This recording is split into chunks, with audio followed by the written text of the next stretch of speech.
Hey guys, tonight I've got Dr. Trent Dougherty above me. We've got Sam Shamoun over here, and then I've got William right next to me, William Albrecht. Sorry about that. And we are talking, yes, we are talking about the recent debate that happened on Capturing Christianity with Dr.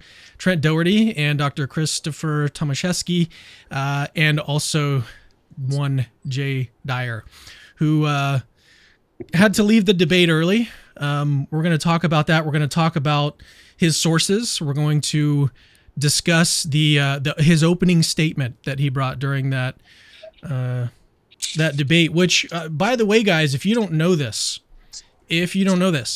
he did not want to send any sources that he presented in this debate. He did not want to give any of his sources away ahead of time, which, say what you will about that. I mean, I think it's probably a good idea to share sources in advance. I mean, he even told me in messages that he had never heard of that. He had never heard of people sharing sources in advance in a debate. In my experience, it's actually pretty common. Like, people exchange opening statements a lot. Okay, if you have a prepared opening statement.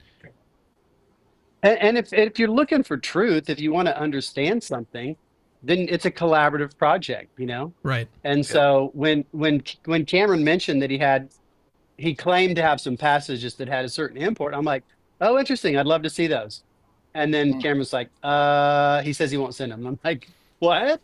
Like, why not? Well, why not give me the chance to read it and get reasoned feedback, unless all you care about is like the gotcha, you know, situation is terrible. I think I should mention, though, we're going to cover a lot tonight. Okay, so you guys want to stick around for this entire stream. There's a lot to get through.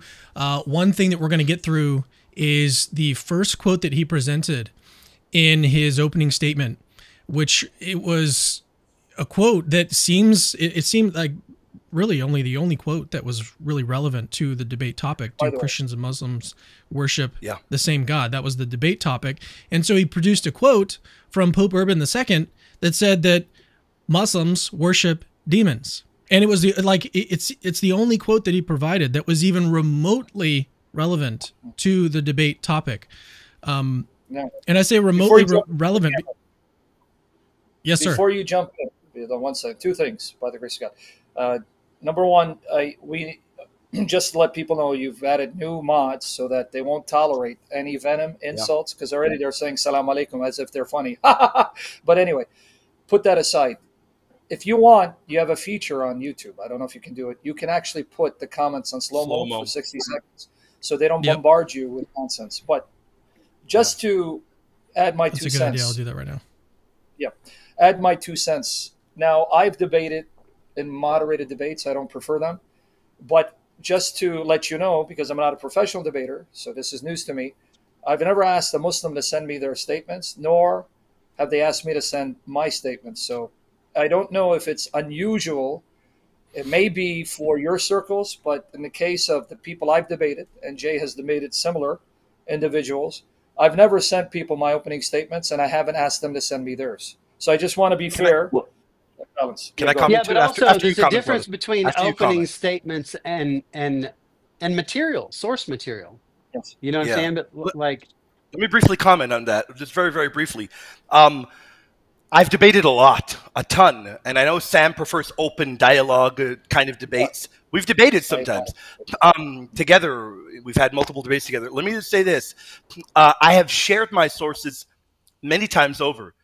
Sometimes with my friend Father Ramsey, who is an Eastern Orthodox scholar. I've done it multiple times where I say, okay, I want to have a coherent debate.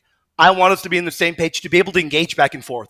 I am going to use this. We're going to stick within these parameters. I'm going to stick to these centuries. Let's go at it in a friendly manner. So I have done that before. If Cameron asked for that ahead of time, which he did, I think it'd only be fair to share that. That's just my opinion, Cameron. You know, you let me know what you think. But also, I've edited debate books, academic debate books, and I've been a participant in academic debate books. And in those, obviously, there's no performative aspect to speak of. But what I noticed as an editor and participant in academic anthologies of debates is that when I edited Evidentialism and its Discontents, I had the best people in the world debating one another, and I would send them the manuscript, say, give me a reply. And invariably, the smartest people in the world, and even ones with good hearts, would misunderstand what the other party was saying. And my job as editor was to say, it's not exactly what he's saying. I think he's saying more this. And because it's hard to really grasp what the other party is saying. And so to me, if what you're really after is truth, you want sort of maximum saturation of mutual information. If that's what you're going for, is truth. I think that's right. I mean, I've participated in a few debates myself, and I prefer written debates. And so, like, it's not a big deal to share opening statements to me, because that's part of a written debate, is that you're sharing the opening statement back and forth, and then you can move into the next part of your debate. So it's sources that you're going to use, right, Cameron? Or sources. Yeah. That's a very substantive difference. It's a very substantive difference, because notice that, like, in a courtroom, you wouldn't share your opening statements, but it's de rigueur that you share your information. There's no every time you see in a detective movie, or courtroom drama, that they have this surprise evidence, forget about it. During the process of discovery, everybody has to list everybody they would ever call as a witness. You have to admit stuff into evidence. Now, you can build foundation inside and admit evidence in response to testimony, but there are no big surprises in a courtroom. There just aren't. That's totally fake. I don't want to spend too much time on this this one thing. I got to say something, because I know there's four of us. We don't want to talk over each other. Someone said, well, did Trent share his sources? Yes, he did. So I guess, again, people are selective in how they want to represent, because they're going to demonize you when they want to defend their hero. Yes, he did. That's why he went live with Cameron and made an entire presentation of what his position is, to give Jay an advantage to know target where Trent is coming from. So, guys, be honest. If you guys claim to be Christians, fear the Lord Jesus Christ, because God wants you to speak the truth and not lie, and be men worshipers and idolaters, the very thing you condemn others for. So, no, he did. So, to your credit. One more thing. People didn't know your background. You are part of what we call the evangelical exodus. You were part of Norm Geisler's team, and a group of you ended up leaving evangelicalism and became Catholics. Now, I wanted to know this. Doug Beaumont wrote a book, Evangelical Exodus, and I didn't know if you're one of the contributors. Is your testimony in it? No, it's not. I was originally in a book. Oh, gosh, I can't remember what it's called. I think it was edited by Brian Bethong. I was on a panel at University of Houston, or what's the Houston Baptist University? I think it's now called Houston Christian University. Yeah. So I was on a panel, and Jerry Walls was my main respondent. And I still have an essay in response to Walls's contribution to this other book. That's a sort of Bayesian response to the problem of papal malfeasance. But no, I wasn't in that one. But I know, like, for a while, like, I knew everybody who was coming into the church. Like, that was a big thing in, like, the early 2000s. Was that, Trent, I'm sorry, just one more. Was that due to the fact that Norm Geisler was a huge fan of Thomas Aquinas, and because you were introduced to Thomas Aquinas, did that have an effect on your conversions? Yeah, for sure. In fact, in the story that I wrote for my own collection of essays called Ex-Catholics, meaning X, Generation X, I talk about how it was when I started reading the introductions to the primary sources, and I started reading Beyond the Five Ways, and started reading Aquinas on the Eucharist and on grace and all these things. And I was like, whoa, this is not what I was told it was, man. This is like awesome gospel stuff, And so there's absolutely no doubt about it. Even though Norm really did not like this about the fact and tried to argue me back out of it, it was my reading of Aquinas that was the gateway drug for me, for sure. Now, I will say, though, that my very, very first crack in the armor was I was teaching a class on cults for a Baptist church when I was 19. And I've always been a primary source guy, Mortimer Adler, great books. And I was looking up the footnotes in this like kick track level garbage about the Catholic Church. And time and time again, the footnotes were like irrelevant. And Well, I'm yeah. like, is anybody check? And so that was actually the first crack was, boy, these guys are really misrepresenting this position. So I thought I'll actually go read it myself and find out where their errors are, only to find out that Aquinas' work on grace was very, very far from work salvation. Oh, yeah. So let me really quickly just let the audience know, if you guys are watching, you want to stick around, I'm going to give you some reasons to stick around. So we're going to look at some clips from the debate itself. We're going to talk about some of the things that happened in the debate, and then we're going to watch Jay's opening statement. And the title of this video is Exposing Jay. And really what we're doing is we're exposing his bad arguments. Okay, he gave a lot of bad arguments in his opening statement. I mean, what he came to the debate with was just really bad stuff. It was really bad in terms of like the actual debate topic and what he thought he was bringing. So it's just really bad stuff. We're going to walk through that a little bit later on, but first what we're going to do is look at some clips and talk about some stuff. First thing I want to talk about, Trent, is your behavior, because that was like the number one thing that everyone was talking about. Why were you eating an apple at the beginning of the stream? Why did you challenge Jay to a fight? What was going on? Like, what's behind this? Because you didn't do that with Father Ananias, right? You were very, right. very different with him. Why was that? What was going on? I mean, that's a fair question. So the Apple thing first, man, I was all excited about making this allusion to Pierre Poilievre, the former candidate for Canadian Prime Minister. He's my favorite politician on the planet. I guess I'm such a nerd about this sort of thing. I thought everybody would get the reference. And so I guess almost nobody got the reference. But I think Cameron agreed to I sent the video to this group here, and I hope Cameron will post it in the show notes because it is the best of the internet. But that was just me dorkily not realizing that people wouldn't get that reference. But it was a very specific, direct reference to an interview that Canadian politician Pierre Poilievre did with a sort of snarky, smart alecky, ignorant reporter.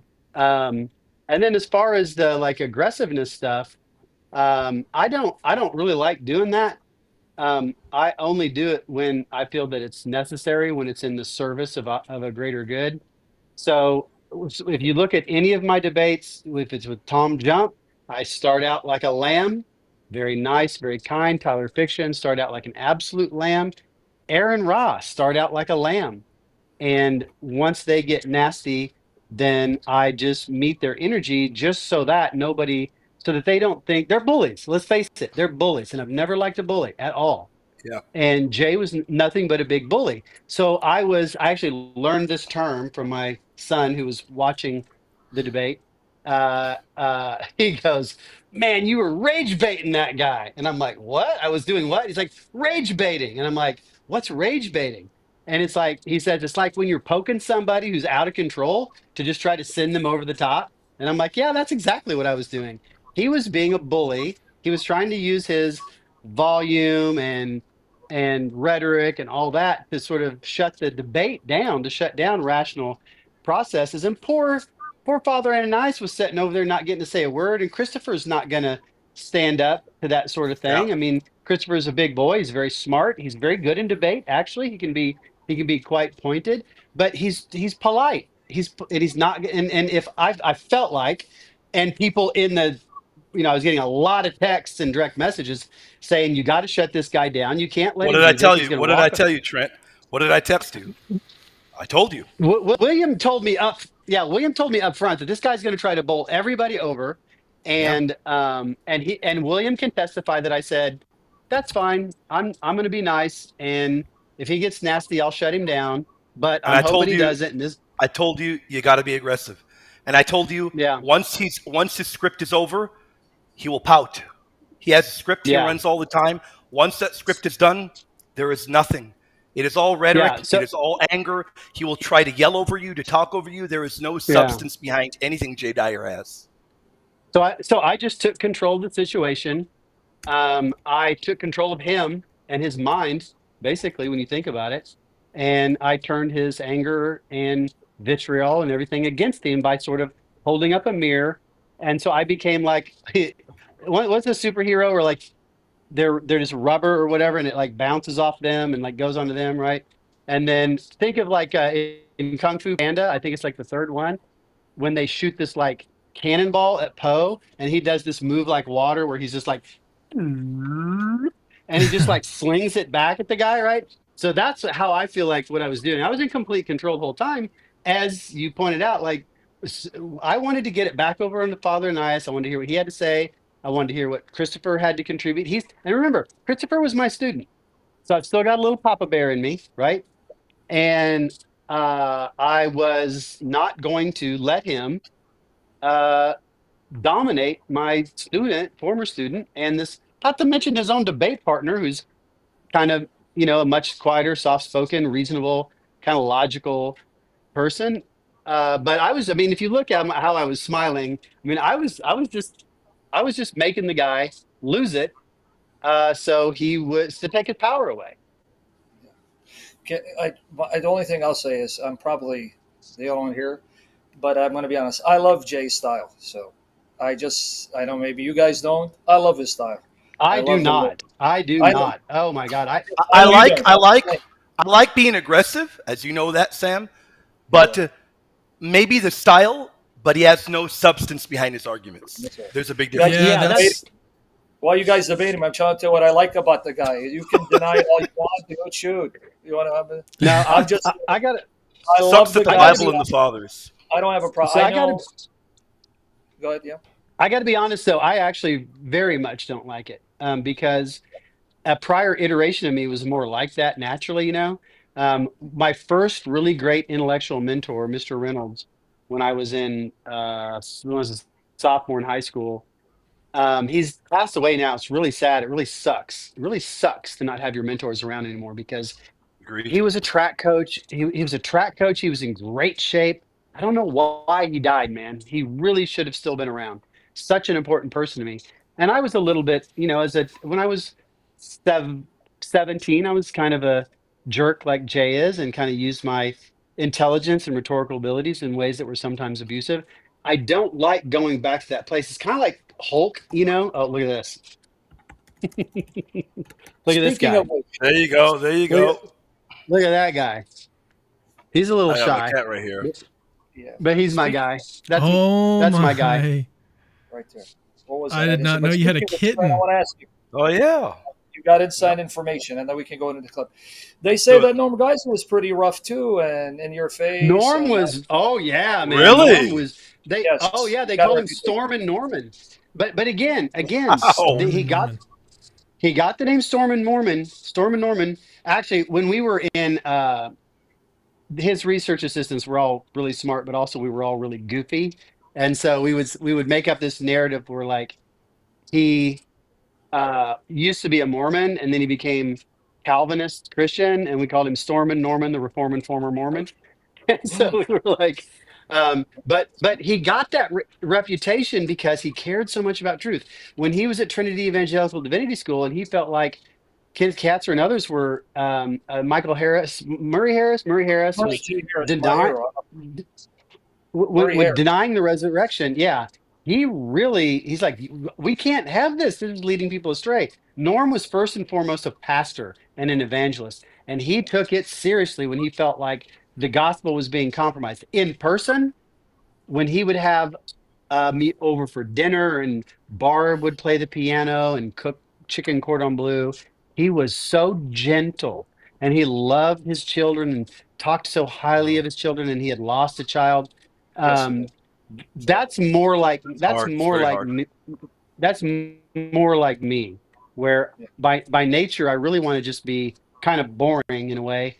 I can get into just the minutia of a logical argument, but I've got this thing in me from the past where Hulk will smash if somebody gets out of line. And I mean, Jay. But that's how you start off as well, Sam. You're the same way. You start off and they get nasty with you. You're the same way. Yeah. But one thing, you don't start off nasty. No, I don't. I do want to get to this clip. But when I see William, it just does make me angry, and I want to get nasty. But one thing, Murray J. Harris, for those of you who don't know, Murray J. Harris wrote the best book on the New Testament witness to Jesus being called Theos. It is the standard reference work. And Cameron, if you're not a neophyte, you should know this already, because one of William Lane Craig's favorite books is Murray J. Harris, Jesus as God. The New Testament use of theos in reference to Jesus. It's the standard work. He's my hero. I love Murray Harris. May the Lord bless him. From what I know, he's still alive. So the Lord bless him. Amen. But let's get to it. Oh, really? Oh, wow. All right, let's get to that book. The best. The best. All right, so this first clip, we're going to get to his opening statement in a little bit. Actually, we're going to play this clip, then we'll get to some super chats. So this first clip is where pretty much everyone who is philosophically informed and was following along saw and noticed that this is where Jay literally just loses the debate. He loses it completely. It is about at the 38-minute mark. All right, this clip isn't too long. We're going to watch about a minute and a half, but you're going to just pay very close attention to what he concedes here and what it entails for the debate proposition. Again, the proposition was, do Christians and Muslims worship the same God? Okay, that's it. That's the proposition. That's what he agreed to come to debate. Listen to this. Of the ease of reference and intentional action, why would even those severe errors about the nature of God make us think that Muslims fail to worship the God that they're attempting to worship, that they fail to adore the one true God? I know this one. I mean, Jesus answers in John 4 to that, and he says to the woman at the well, I'm answering. The Samaritans are Unitarians. It's the same fundamental ontological position as Islam, right? They're Unitarian. Jesus says, you worship what you don't know. So the true sense here of what matters in terms of worship and adoration. So she does worship it. But the point is that she doesn't know it. Yeah. Oh, wow. It doesn't matter. The resolution is. Did you guys catch it? That was done there. Yeah. That is the whole point. That is the whole point, Trent. Yeah, that's the whole point. Trent and Christopher were trying to hammer home right there. That admission in and of itself, that is the end of the debate. It destroys it. Anything after that is gravy. Yep. Yeah, that's the dicto de re division right there. And notice this too, which I didn't really notice in the original debate. Father Ananias literally raises his hand and says, "I know this one," and his debate partner talks over him and just ignores him because, to me, I think you will notice this, that if a less sort of spontaneous, ebullient person is trying to get into the conversation, I will immediately pull back and let them in it because I don't have problem jumping in. So I like to include other people. And that was just like ridiculous on the social level, right? But yeah, but he just admitted the entire problem is that you can have opacity to properties and still make reference. I mean, it's like he literally just gave up right there. Yep. That's the moment where he lost. He gave away the debate. farm. He lost the debate right there. So we're going to, like I said, we're going to turn to his opening statement in just a little bit. We're going to walk through every single thing that he said. We're going to expose a lot, including some information that he didn't share with you guys. He either didn't know this information or he's holding it back from you guys. We're going to get to that in just a little bit. Let's get some super chats in here. So from Austin, he says, are you going to read the super chats today? Yes, we are. Urinating Broom says the debate was, do Muslims and Christians worship the same God? Not the coherence of Catholicism. It was clear Catholicism could be false and the proposition still be true. Jay was changing topic or making a non sequitur. Cope. What's that person's name? Urinating Broom. Well, that nomenclature aside, that's such an astute point. And I love it when people just say, understanding the logical space is half of good philosophy. So way to go, that guy. I'm not going to say the name, but way to go, that guy. So Cameron, just want to know, just make sure so I can set my watch. We're going to go through the super chats while we're discussing or at the end, because then I'm going to know that I'll be in bed about 3 a.m. So just want we're going to go back and forth. We're not going to spend the whole night at the very beginning, but we are going to kind of intersperse them. We'll do a few more. We're going to go to sleep at 3. We'll do a few more. So I agree with old Sam when he said Allah is Baal, a.k.a. the evil one. Can I clarify What's that about, Sam?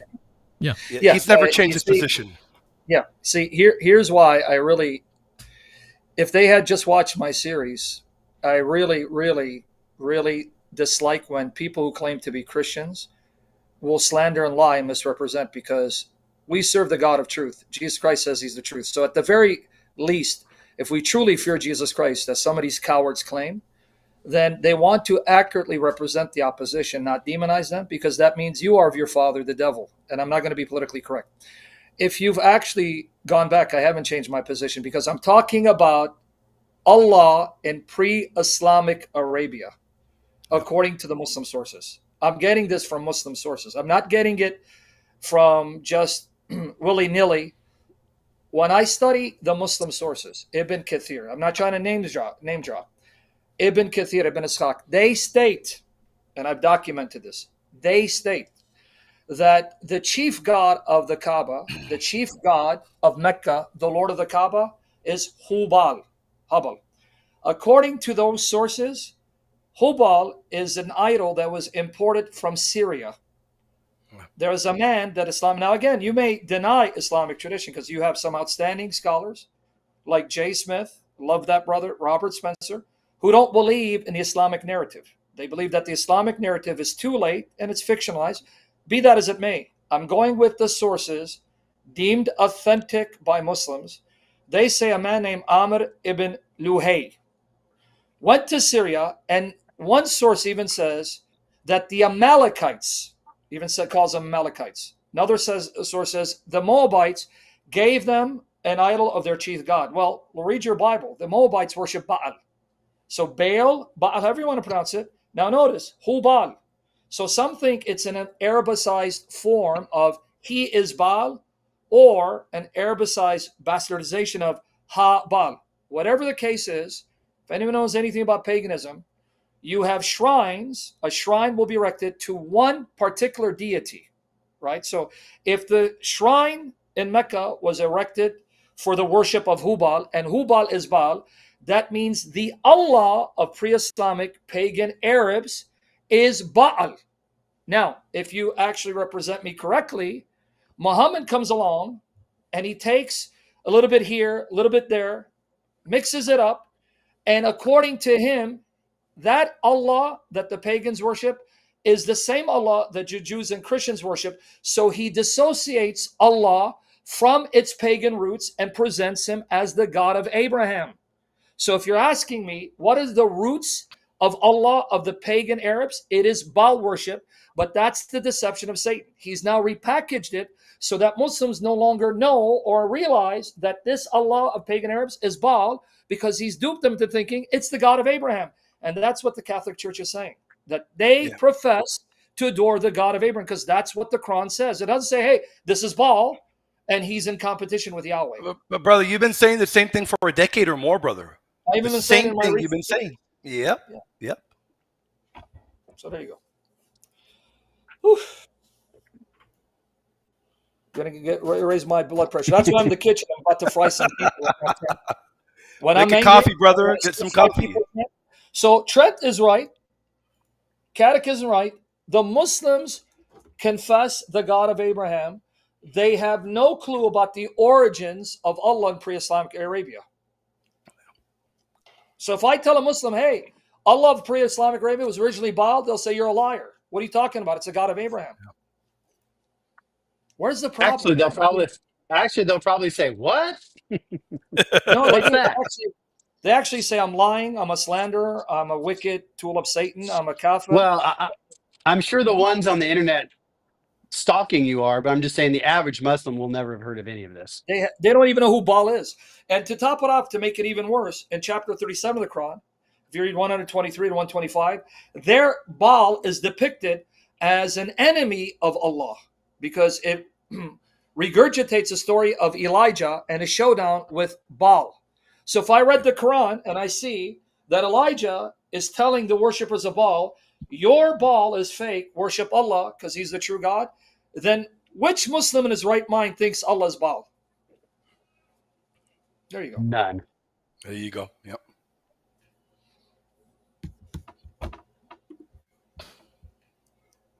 Cameron, you went silent. What happened, brother? Did I shock you? Oh no, I had my microphone muted. It also says, Trent, can you just start shadow boxing for us? Well, I've got my like punchy guy over there. I'm I'm happy to like do a boxing exhibition. I don't know if y'all know who Steltman Smith, right? Did I got that right, Cameron? Steltman. Stellman? Yeah, Stelman's actually like a straight up WWE wrestler. I talked to him last week about doing some sort of exhibition because I wrestled in high school, and like it would be hilarious because I'm a 54-year-old gray-haired dude, and he's probably very good. But I was very good. I mean, like I am ready to throw down pretty much at any given moment in time. I do not have any problem doing that at all. Trent, I'll know you're good by how you answer this question. What do you think of Bruce Lee? Overrated. Oh, no. And you are an amateur, and I hope Jay slaughters you next time you How dare you talk no. I didn't say bad. It's just people treat him like a god. Yeah, well, no one's a god, but except Thor, he's a god, but that's about it. All right. Dun64 says, I'm here for the honest review. As are we. Layman Christian, this will be our last super chat before we turn to Jay's opening statement. I'm still confused on why people find this so hard to understand. Also, who made Jay the Pope for Orthodoxy? Yeah. Who made Jay the Pope for Orthodoxy? Can't love the new content, ignore the haters. Real quickly, can I comment on that? We have provided actual documents. I have it on my blog. The Greek Orthodox Archdiocese of North America has posted on their website a PDF file published by Orthodox Press under the supervision of two Orthodox theologians. And there it gives you their position regarding other religions. And it's there, it's on their website, and they state that Jews and Muslims do worship the same God. It's in their statement. Now, some will say, well, that's Greek Orthodox, and the Russian Orthodox not a communion with the Greek Orthodox. Then we have, from the Russian Orthodox website, Patriarch Kirill admitting that Muslims and the Orthodox serve the same God and seek to carry out the will of God in common. Yeah. So now you have the Patriarch of the Russian Orthodox Church saying it's the same God. You have the Greek Orthodox Archdiocese of America saying it's the same God, and other patriarchs. So then what do you do with that? Well, this is what Jay says. Well, they're all wrong. Right. Look, and this is not hard stuff. Like Trent in his opening statement, and let me just pull this up real quick. He made two arguments, okay? And these are really easy to understand arguments. He gave a semantic argument, and then he gave a disagreement argument. There are good reasons to think that Christians and Muslims worship the same God, even though that they disagree about what those the sort of descriptions of that God. Right? So there are differences there, but it doesn't mean that you're affirming or worshiping a different God. And he gave two arguments for that. We can run through them really quickly, Trent, if you want to. Argument one is a semantic argument. If the Quran originated in the context of furthering the biblical narrative, then its terms pick up their reference from the biblical narrative. Premise two, the Quran originated in the context of furthering the biblical narrative, which is just historical fact. And therefore, what is the conclusion of this one? Trent, my brain is not working right now. So it'll be the consequent of premise one. The terms pick up, the terms picked up their reference from the biblical narrative. Yeah. So QED is quad erat demonstrandum, that which was to be proven. And so in this case, since it's modus ponens, it's the consequent of the conditional premise. And it's one of the reasons why analytic philosophers put their arguments in very simple forms. It's not just like it's a courtesy and it's intellectual honesty. It says, I'm going to make my argument a big fat target. I'm not going to cloak it in a bunch of mysterious, intellectual sounding language. I'm not going to bury it in a footnote. I'm going to tell you right up front, if you don't like my conclusion, I'm going to make it super easy to disagree with. You can deny premise one, or you can deny premise two. Denying premise two is a dead end. And to deny premise one is going to wipe out every extant semantic theory on the table unless you can tell a very specific story about how that reference got dropped along the way. And so part of this is to, clarify. You make specific syllogistic arguments to clarify your thoughts, and you do it to be accountable to the community of investigative intellectuals, right? It's a humility thing. It's a character thing, honestly, when it comes.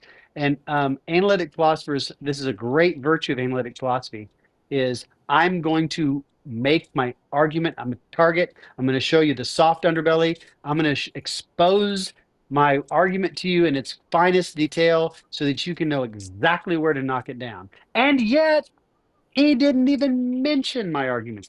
He never mentioned a premise. It was like, it's like it never even existed. By the way, did you Yeah. I deliberately? don't think he knows any logic. I don't think he knows any logic. Now, Trent, did you deliberately spell facts this way, or is that a typo? No, I did. That's how it is on the internet, right? Fakts. Okay, maybe you're right. Maybe because I'm Yeah, a neophyte. that's it. No, the memosphere. That's how they spell it in the memosphere. Or see, I'm new, man. I'm old, dude. But you know what? Even though you're a year older than me, you look better than me, and I'm going to start praying that you get obese and fat. That's rough. All right, so That's rough. so let me mention the second argument. Okay, Islam and Christianity. The disagreement argument is actually a really interesting argument. Okay, and a lot of people miss this. I actually pinned a comment with this in the YouTube video of this video. So Islam and Christianity disagree only if they are referring to the same entities. Islam and Christianity disagree. Therefore, they're the same entities. And notice that. So, like, I've got a couple of workers named Jesus. And one of them is an alcoholic whose wife calls me all the time to get his pay. And so I have a contact in my phone that pops up, Jesus's wife, right? And so people have seen her call when I'm like out at a restaurant or something. They're like, "What the heck is that?" And I'm like, Jesus. But imagine if somebody said, like, Jesus had a wife. Because I saw it on Trent's phone. Like, no, Jesus didn't have a wife. Oh, yes, he did. Oh, no, he didn't. Well, notice that if we said, no, it's Jesus, who lives down on Main Street, not Right. Jesus, the first century pal. They're not disagreeing. There's no disagreement about that. There's no disagreement about whether they're talking about different Jesus had a people. They're wife. not disagreeing about one person. Right. And when that happens, when you're two ships passing in the night, you're not even talking about the same subject. When you realize that, you go, oh, okay, well, then I've got nothing to argue about.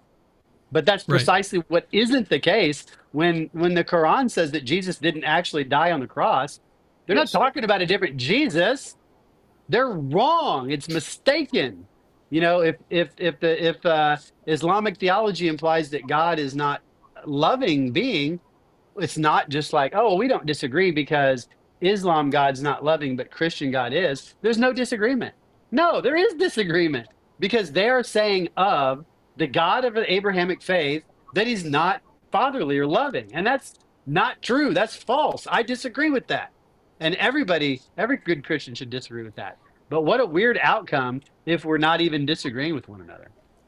Yeah, Let if me you ever add want me something. to bring up, Go ahead, yeah, Sam. Go ahead, brother. if you ever want me to bring up Quranic verses, substantiate what he's saying, you let me know because we can go through the verses. But one thing, Trent, that statement only shows that you're a closet Mormon, Jesus' wife. Now That's we know right. that. That's right. Well, You've been here the thing You is, got him. I mean, I like Muslims, but I don't like Islam. I like hate it, I guess. But I hate Mormonism even more. I can't stand Mormonism. I love What about Mormons. What about Calvinism? Oh, you must have seen some of my posts. Videos. Yeah. It's Which means well, Mormonism or Calvinism? A man I after think our own heart. blasphemy- A man after I mean, our I own heart. think I love your statements. Calvinism is blasphemy and probably the most slanderous thing anybody's From ever the pit said of about hell. God. From the Amen. pit It of is hell. from the pit of hell. I used to be a It was Calvinist. invented by Satan. Calvinism was invented by Satan. I think either him or his followers were, controlled by or influenced by demons to write and think the things they wrote and thought. But I think Calvin's Maybe they talking were about in the service of demons. God of Abraham. Okay, yeah. By the Transition, way, nice Trent- little segue.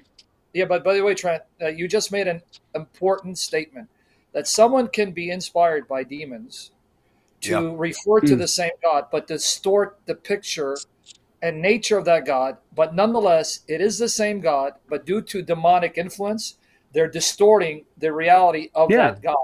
And that's Muhammad. Yeah. So you that right there, perfect. Let me add something I wanted to add. I wanted to point out that, as Sam brought up, and he's shown about 100 times in his shows, over and over, how within Eastern Orthodoxy you have their patriarchs teaching the very same thing. You have it on their official website. Sam, you've shown that as well, their official website as well. So I want to be very clear. What was odd in the panel was you had Christopher and you had Trent really debating against a position that goes against the very church Jay Dyer and Father Deacon claimed to be a part of. You know, it really isn't as simple as Jay pretending that he can deny what his own bishops, patriarchs, and priests have officially taught. In fact, as we saw, he called his own patriarch a heretic because his patriarch agrees with the position. I mean, that's tough. In Eastern Orthodoxy, you're not in communion with the church if you openly reject her formal teachings or if you call her hierarchs heretical for proclaiming them. If you deny Orthodox teaching that Christians and Muslims worship the same God, even if you say in a limited, imperfect sense, that's affirmed by Gregory of Palamas, Patriarch Bartholomew, and on and on. You are no longer, in a pass it to you, Sam, let me just say this. You're no longer representing Orthodoxy when you make the claims that they're making. You got your own private little sect there, your own little cult. Let me add something because you need to address this because this always comes up. First of all, just so people understand what you mean that Jay called him a heretic. There was a brother named Alex Figueroa that posted the statement from Patriarch Kirill, and I have a photo of it, and I made a post of it. Unbeknownst to Jay, this was his patriarch because he's Russian Orthodox. He didn't know. When Alex Figueroa posted it, Jay says, see, you know, even more proof you guys are not Christians, and lol. And he goes, that's your patriarch, goofball. So he inadvertently said his patriarch is not a Christian. I have the post, I have the picture, but I want you to address this, William. Their excuse is, well, unlike you Catholics who believe the Pope is infallible, we don't think any patriarch is infallible. So it doesn't matter if they say it's the same God. They can be wrong, and Eastern Orthodoxy is not in jeopardy. How do you, because they bring that up all the time. That's one of their main, Jay brings it up too. Address that for the audience. Yeah, let me address that. That's an argument you hear over and over again. You're going to hear that, well, we don't believe in papal infallibility, so we can reject the teachings, we can reject that. The problem is this. When you have patriarchs, bishops, and your priests teaching this, you're rejecting your church's voice. Are you then united to a heretic? Are you united to a heretical church? That is your problem. It isn't as easy as hand-waving. You are telling us that you're united to a heretic, and you claim that you cannot be united to a heretic. So is the church no longer valid? Are baptisms valid? Are marriages valid? Are Eucharist valid? If they're all heretics, they're teaching this. Metropolitan Callistus Ware has laid this out multiple times. And I want to be clear. You cannot remain Orthodox while calling your own church heretical. Even if you deny papal infallibility, we're not even bringing up papal infallibility. If you are denying clear teachings of Orthodox patriarchs like Bartholomew and on, I can mention a bunch of them, you are denying the teaching of your church. Furthermore, Palamas teaches this. We've brought up a bunch of quotes. You cannot deny Palamas. He is dogmatized. You have to follow his teachings per the synods of Black Renee. It isn't a matter of merely hand-waving Palamas. And we have quotes from Palamas where he says the exact same thing that we are saying. And yeah, you're right, Sam. The brother Alexander Figueroa, he wasn't being misleading. All he did was copy the words of his very own patriarch, pasted them in a Twitter post, and Jay replied and called him a heretic. Well, even if you do not believe in papal infallibility, you are accusing your hierarchs of heresy. Well, publicly, you're separating yourself from communion of the church. That is schism, and that is a grave heresy. I want to know of any other Orthodox, for those that are part of his cult, do you agree with that? That is shocking. You cannot pick and choose what your synods or your bishops obey. You cannot. And you can't reject the teachings of the living canonical Orthodox episcopate and claim to be part of the church. You can't do that. You can do that if you're a Protestant. But Orthodoxy doesn't allow that. They don't allow these personal interpretations. So unless you have your own religion, your own sect. You cannot just hand wave and say that they're all heretics. What shocks me even more was that Father Deacon Ananias, who is clergy, is agreeing with Jay Dyer when he knows what his church officially teaches. They should know better. Go ahead, Trent. Yeah, so yeah, I just want to add a little epicycle to that, kind of a nerdy epicycle, because I think that has the consequence that he thinks none of those guys are worshiping the same God as him. Because if these hierarchs are affirming that the Christian God is the same as the Muslim God, then he must have those same properties, right? That's going to end up attributing some of those. There's going to be property exchange where there's going to be an error in their very concept of God, right? Because obviously this is something for Dyer to go so, just absolutely apoplectic and just go into like mental shutdown and insanity over this. It must be a really, really, really important truth. And so if his hierarchs are missing this, then they have a bad concept of God. And from what Dyer was saying, then they're worshiping a different God. And so I just want to say, not only are he's separating in a very specific way. He's saying by his implications, these guys are not even worshiping the same God as me, which is accusing them of apostasy. So I just want to put that little nerdy point on the end of that. We're also going to see the strength of his argument in just a second. Yes. Like, if he's so confident that they don't worship the same God, what did he bring to the table in a debate on the subject? What did he bring? We're going to look at that. Before you do, I just sent you the links to the actual Greek Orthodox Archdiocese of North America. There I gave you the link. You can find it on the website, and it's a PDF file where you'll find, I sent it to you because I don't have no control of sharing the screen. Or I can, right? Oh, you can share your screen. Okay, yeah, do it, brother. Do it. You got to do it. Yeah, I didn't know that. So that people would see we have receipts. Okay, does it show? One second. Let me get it up.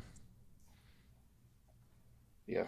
Guys, here it is. And it's all on the blog, answeringislamblog.wordpress.com. It's all there free of charge. So right here, let me go here. Okay, so I click here. What does it take me to? Greek Orthodox Archdiocese of America for the life of the world toward a social ethos of the Orthodox Church. Now, here's the PDF version. This is published by Orthodox Press, right? And if you go here, let's see. These one of them is actually, I'm very aware of David Bentley Hart. Now they're probably going to say he's a heretic. Oh yeah. Okay. All right. Well, maybe Trent, they're going to say he's a heretic. I don't know. John Krysavgis. Now, in my post, I highlight what they say. So if you go there, it's 55.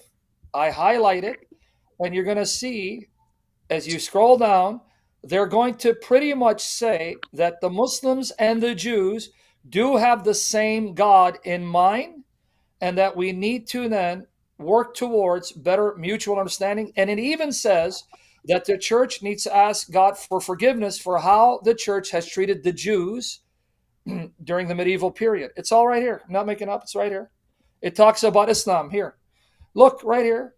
I don't know if the screen is large enough, but anyway, if you go to number 56 in their document, it says, therefore, the church can and does engage the beauty and spiritual truth of Islam. Ouch. Islam has beauty and spiritual truth, Trent? What? In all its... Well, Say it again, brother. I mentioned that I did, when I read the Quran, I had a little... Me and a buddy read it together. There were verses where I was like, this is really cool. This is like a memory verse. I had verses of the Quran memorized because they were very cool and spiritually, powerful. Look what it says here. Acknowledging points of contact with, especially in its affirmation of the virgin birth. Oh, so the Eastern Orthodox admit the Muslims, in agreement with Christians, affirm the virgin birth, but I thought it's a different God and a different Jesus. And it's recognition of Jesus the Messiah. How, if they have a different Jesus? Messenger, word, and spirit of God. Now, you can go read it to see I'm not misquoting anything. Now, watch here. What does it say that the Eastern Orthodox seeks to do with the Islamic Ummah? That they come together with the common affirmation So they affirm in common the message of the unity of God. How if it's not the same God, ortho bros, as well as the common recognition of the holiness and truth of God's word and his prophets? How if it's not the same God, ortho bros? Or are you going to throw them under the bus too? But anyway, we can document this. And the article with Palamas is on my blog. I just wanted to share that. Yeah, at the end of the day, it's going to be Jay and like 2 other guys in heaven, according to him. Right. Well, all of his followers. He's got a good, That's healthy right. set of committed followers. Sycophantic lap dogs. All right, let's do a couple more super chats and then we'll move to Jay's opening statement. We've got some really interesting things for you guys when we get to that. So Squat Rack says the Catholic Church has stood tall for 2,000 years. I don't think the seething Protestants and Orthobros will change that. Next comment, super chat says Charlie, from Charlie Kirk Smile, is that a gay flag in the background, Trent? What? No, it's Not at all. It's a Mediterranean tessellated, mosaic. Mediterranean, bro. Yeah, but Trent, bro, actually, that's the... Although I'll say that Jay's background looked a little gay.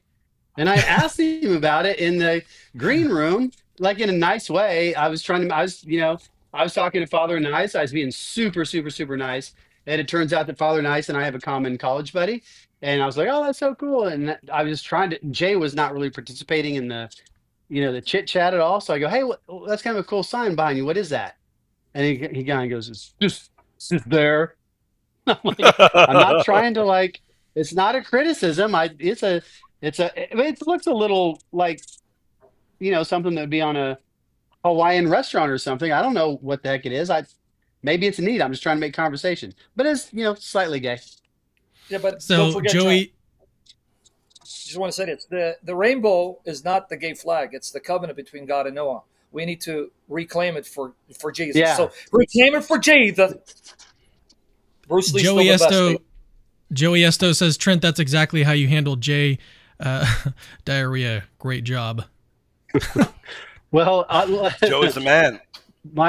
My pleasure. And also, I liked the fact that William brought up last time. Thank you, Joey, for the $10 for the ministry, because I can tell you right now, Cameron works very, very hard. This Joey's is not a phenomenal easy to do. My supporter. goodness. Joey's great. We love Joey. Oh, great. I sent a link. I don't know if anybody can play that. I don't know if anybody can play that. It is from Twitter. I don't know if that can be played. Sam, could you click that? Could you share your screen and play that little clip? Where did you send? Oh, right here. Okay, hold on. Yeah. All right, Let me pull up my screen real quick one more time. Okay, I don't know if we can get audio from. Okay. Oh man. From this, that's the only question. Yeah. Oh man. So okay. Okay. Let me see. Yeah, if I got it there's no audio from it. No, because it's me. Okay. Yeah, it's your shared screen. Yeah, we can Dude include is that clearly link. Orthodox, though. Yeah, Can you hear it though? Link. What? I just muted. I just muted it. So here, can you hear? No. Okay. Well, basically, It's saying that it is heresy. Jay Dyer says that Muslims worship the same God, and yet this Orthodox ecumenical patriarch basically says they do worship the same God. So there it is. That's again the ecumenical patriarch of the Eastern Orthodox Church. And by the way, even in that document, just to let you know, it boasts of being one of the founders of the World Council of Churches and still has a seat in the World Council of Churches. Not bad for a church that says that unless you have the same concept of God we do, then you don't worship the same God. Now, obviously, that's not what they said, but that was what Deacon Ananias actually pretty much said at the end, didn't he? Oh, yeah. All right, so let's go ahead and get now to Jay's opening statement. We're going to go through this piece by piece, and we're going to address everything, okay? We're going to get to everything that he says here. Let's start with his opening quote that he provides from, ostensibly, from Pope Urban II. Let's go ahead and just watch this. For the semantic theory reference, and I'm going to take the course of pointing out that Roman Catholic magisterium itself has already stated in the past what the correct view of Islam is that we would agree with. And today, Vatican II's documents contradict those previous statements. So I'm going to show that very quickly and very clearly. If we go to Pope Urban II calls for a crusade, the Council of Clermont in 1095. Here, the Muslims are referred to as the infidels that worship demons. And this is the beginning of this turbulent relationship from a crusade perspective. There is an earlier reference to extirpating them by Pope Sergius. All right, so let's start with that quote, though. I'm going to pull it back up on the screen here. You know what I'll do is I'll just go to his source and pull it up here. So he got this from Fordham University. And there's actually, if you guys don't know this, there are 6 different versions of the speech that are present. You can see that here, 6 versions of the speech. And guess how many of these versions mention demons? How many of them? 1. There's one that mentions demons. Yeah, the five sources, only 1 mentions, the other 4 do not mention it. Yeah, so that's interesting, and it doesn't rule it out, right? Because he could have said it, and it could have been recorded by just one individual eyewitness, right? So that's possible. But it does show one of 2 things. It shows that either he's a bad researcher and didn't know this, or he's dishonest and didn't bring it up, which would be misleading. Because again, what actual scholars do, like real actual scholars, is we always put our objection, like we write our own objections, right? Every scholarly paper has a section on objections, and you steel man the heck out of the objections to your view. That's just what we do. And his not being willing to share his sources that he was going to try to gotcha us with, his not being forthcoming about the differences in translations here, just shows that he's not an honest. He's either ignorant or honest, but he's not at least one of those. Before I completely demolish this, do you guys have anything to say before I get into Cameron, the research that I discovered with this? Cameron, just emphasize in case people didn't hear it. There's 5 sources for Pope Urban's speech. How many of them contain the statement to demons? So there's 6. He said. They said that there's. He said there's 6. There's 2 sources. 5. All right. Okay. My bad. 2, according to 2 others, they said there was 5, but that's fine. Add a 6th one. So out of the 6, because I was going by Alan Rohold and Michael Lofton, they said there's 5, but that's fine. Out of the 6, how many have that statement about worshiping demons again, Cameron, so they can get it? There is 1. Only 1 out of the 6? And this is one of Jay's strongest points. All right, now demolish it further on. Now, you ortho pros that worship Jay, if you fear Jesus Christ and you say that you are slaves of Jesus Christ and not man worshippers, what are you going to do with the fact that this is the type of research your idol is bringing forth only to embarrass you, because not everyone idolizes him and they're going to fact check him, and this is hugely embarrassing because this is the tactic of Muslims. This is very embarrassing stuff. When we're what I'm about to reveal for you guys, this is bad. This is really bad stuff. And right now, as you do that, I'm sorry, just really quickly, Sam, I just sent you 2 images. Can you download those and we show them in a bit? I sent you what we've been talking about Alexander Figueroa. Can you download them? I emailed them to you. As Cameron goes over that, if you can just get those ready, Sam. Okay, good. So I've been posting about this on X all day long, and if you guys are on X, you will already have this information. But for everyone else who is not on X, this is going to be very, very revealing. Okay, so the sources. This lists out the sources for the quote, which it says, "Oh, what a disgrace if such a despised and base race, which worships demons, should conquer a people which has the faith of the omnipotent God and is made glorious with the name of Christ." Okay, this is attributed to Pope Urban II. And it lists the sources here. There's 2 sources, okay? One of them is in Latin, and this is the name of it. It's by a guy named Bongers. Hope that's how you pronounce that. Gesta de per Francos. And then it was translated into English by Thatcher and McNeil. And the title of that book is A Source Book for Medieval History. I've got both of these books. I'm going to pull them up right now for you guys to look at the actual quotes. All right, so let's turn first to the translated source in English. And here it is, right here. "All who die by the way, whether by land or sea, or in battle against the pagans, shall have immediate remission of sins. This I grant them through the power of God, with which I I'm invested. Oh, what a disgrace if such a despised and base race, which worships demons, should conquer a people which has the faith of omnipotent God and is made glorious with the name of Christ. So that's the original source for the website that Jay was appealing to and had in his slide. Okay, so this is the original source. Now, this is an English translation of the original Latin. All right, so here's the Latin version. All right, let me see if I can find it here. There it is. Now, I can't read Latin, although I understand that Trent, you've taught Latin. I believe Trent is fluent, right, Trent? Yeah, I taught Latin for years.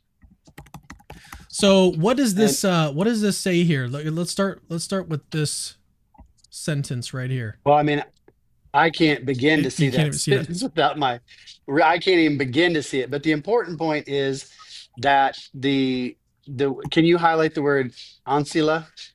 Yes. Just the word ancilla. There it is. And then you'll see demonibus should be near it. Right next to it, right in front of it. I don't know any Latin guys, sorry. So that's the phrase, demonibus ancilla. So demonibus, the ibus ending is, it basically is different different. The case of a noun will change depending upon what's modifying it. But that phrase right there basically means servant of demons. And so if you think about this word ancilla, it's going to occur in the Latin Vulgate Bible, I guarantee you, where it says, behold the handmaid of the ecce, of the Lord. Ancilla Domini, right? It's going to be that ancilla is used of Mary, the handmaiden of the Lord. And so this same word, same Latin word. This literally just means servant, yeah. And if you, it's not hard to use a Latin. There are multiple Latin tools that you can look up every instance of the word ancilla in the Vulgate. But I know for a fact, just from having translated and taught the Vulgate, that in that verse, behold the handmaiden of the Lord, it is ecce ancilla Domini. So there's no doubt about the fact that Urban would have been quite familiar with that verse and that usage. And for most of in most ancient and medieval theological traditions, their understanding of Latin is going to be very influenced by the Vulgate.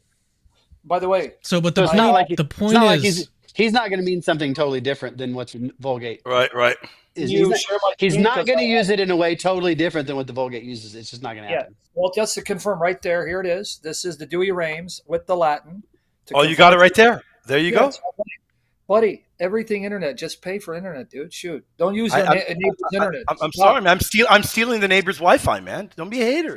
Don't be a hater. There you go. Ecce ancilla Domine. Right there. It's right here. Ancilla, yeah. And so what does this mean then for interpreting? Because this is an English translation. The original that was quoted in this source was from the English translation by Thatcher and McNeil. And they translated that phrase as which worships demons, as opposed to the more literal handmaiden or servant of demons. Okay? And so this source, if you look at the actual original Latin, it paints a little bit of a different picture, enough to where it's like really important. This is really important stuff. And very different picture. It's so important, in fact. I found another source that is a translation of the same passage. And I believe in this book, which I've got pulled up here, The First Crusade, The Accounts of Eyewitnesses and Participants, by a guy named August Cray. And I believe this one is on page 29. Let me scoot down. 29. I'll find it eventually.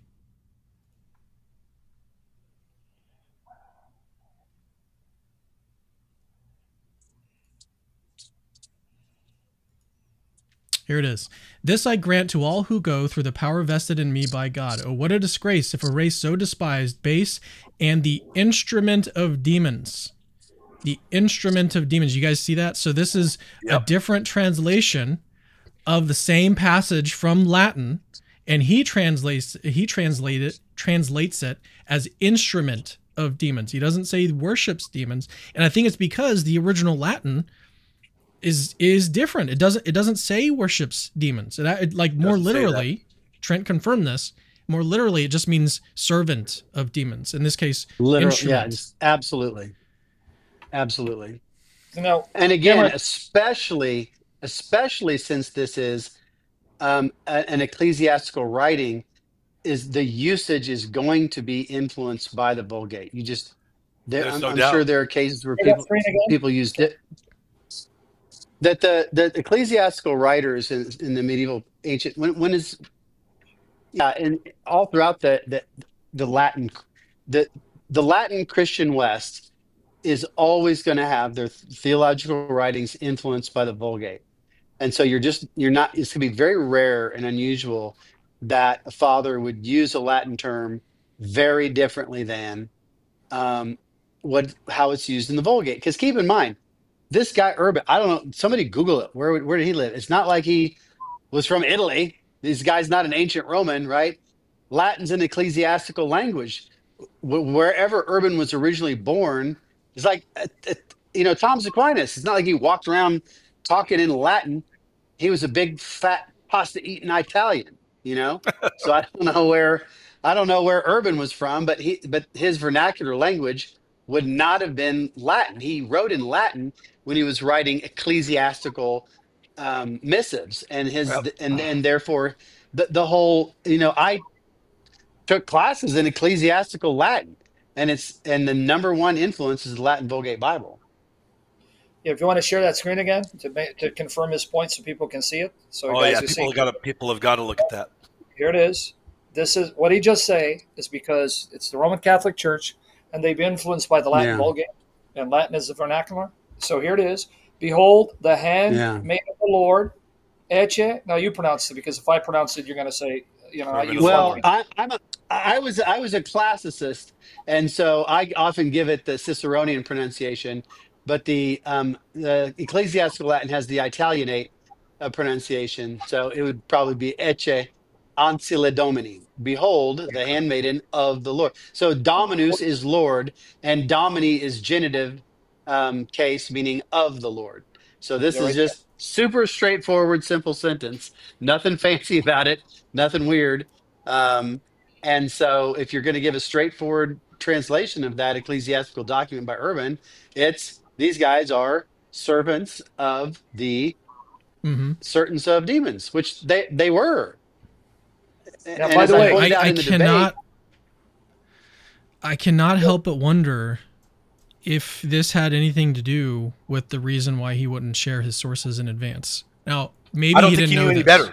I don't think he knew any better, Cameron. Right, no. right. Maybe he didn't know this. Yeah, I hope he did. But that's the right level of dishonesty to attribute to him. But unfortunately, it makes him into more of a scholar than he really is. Yeah, I don't think he knows this material, guys. I've seen time and time again. He doesn't know the material, guys. Yeah. Okay, but let me give some pushback, because now someone will say, number one, okay. Oh, by the way, Cameron, emphasize the fact that what you're reading was written. It's not the speech of Pope Urban that was written on the spot. This correct. Oh yeah. You didn't mention that. Emphasize that writing wasn't from the Acts of the Council, if you want to call it. Okay, the Acts. It wasn't written there on the spot. When was this written? I mean, it was, from my understanding, it was written about 5 years later. Okay. Yeah. So you're saying... Let me emphasize what you're saying, Sam, just very quickly. According to Dr. Fastigi, who is the very top scholar in the world on Denzinger, he just edited the new edition of Denzinger, we do not have a first-hand source on this. So just to confirm and piggyback off of what you're saying, Sam, we don't have a first-hand source on this, and there are many variants. So you're correct, Sam, 100%. Okay, so understand, folks, there are 6 versions. Praise God for your research, because 2 Catholics says there are 5, but no more the merrier. Listen to the argument, you Orthodox, if you fear Jesus Christ and love truth more than your idol. 6 versions, none of which were written on the spot. None of them were there to record what Pope Urban said. They come years after the fact. Of the 6, only 1 has it, and this is written about 5 years later. And even the Latin doesn't mean worship; it means handmaid of demons or instruments of demons. But here's some pushback. All right, let's say it's instrument demons, but it still means that the Pope or whoever wrote this saw them as belonging to demons and had nothing to do with God. Now, how would we address that? Because it still says they're instruments of demons. Does that conflict with the fact that they would have the same God in view? Real quick, this does say we have 5 accounts of the speech. So okay, I thought it was 6. Okay, yeah, it's 5. It says 6 versions, but we have 5 accounts. 6 versions, but 5 accounts. Yeah, 6 versions, 5 accounts. So I know William's going to dive into the details on this. So let me be a little more general.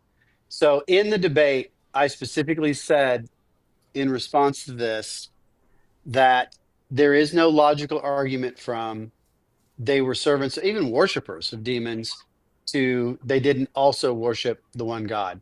And I said that the proof of this was that God's chosen people, the Jews, often did both. And I don't think I said it in the debate, but I would certainly say that, and so do we sometimes, quite frankly, both, I mean, individually, and also I taught Latin in Topeka, Kansas, and at a little Christian classical school, and Westboro Baptist protest the Episcopalian church that I was going to at the time. And I think those guys are servants of demons. I think they're servants of Satan, but also they worship the same God. I think they worship demons in a certain respect, and I think they worship God in a certain respect. So there's no the argument they worship demons, therefore they don't worship the one true God. I said that's a non sequitur. It's an absolute non sequitur. Well, you're at the level of like, even if we grant that this was magisterial, which William, maybe you can comment on this as well, because one of the questions here, one of the relevant questions is this a magisterial statement by Pope Urban II? And I think the fact that this was written 5 years later, after the fact, it's not in all of the accounts. Very clearly, this is not magisterial. But even if it was magisterial, Trent's pointing out, it doesn't actually contradict what we see in Vatican II. Let alone be relevant to the debate topic, but there's about 6 different ways that this quote is just completely irrelevant to the debate. And we've walked through a few of those, but William, did you have anything that you wanted to add? I want to be very clear. Without a doubt, we need to be able to distinguish on these particular statements. Number one, this is not a dogmatic definition. It isn't even part of a formal papal encyclical or an apostolic constitution. Rather, we know this was a speech, but the problem is there are many versions of this, and they are chronicles that are written years later. I know, and I'm going to butcher, I don't know how to pronounce it, Fulcher of Charters. And I know we have versions from others as well, such as Robert the Monk and others. I did a little bit of digging in, and many of them do not agree in their wording. You've got a big problem there. There are major versions of urban speech that don't mention many things. Indeed, many just focus on the liberation of the Holy Land and the problems that Eastern Christians are going through. There's a lot of inconsistency there. So let's be very clear. This is not magisterial. This is late. Jay Dyer and others were acting as if, hey, this was a dogmatic definition, or as if it was part of some papal encyclical or apostolic constitution. I think the issue is this. Number one, what is the nitty-gritty of this? Pope Urban's statement is non-magisterial. It isn't even preserved verbatim, as I just brought up, Dr. Fastigi. He is the man when it comes to Denzinger, and it is absent from many versions of his speech. So we need to understand what magisterial teaching is. We need to make these distinctions. This very clearly is non-magisterial. So let's summarize. This was his best shot that he had. So let's summarize really quickly. Number one, didn't say it. Number two, if he had said it, it wasn't magisterial. Number three, if he said it and it was magisterial, it's logically irrelevant. So that is like, talk about 3 strikes and you're out.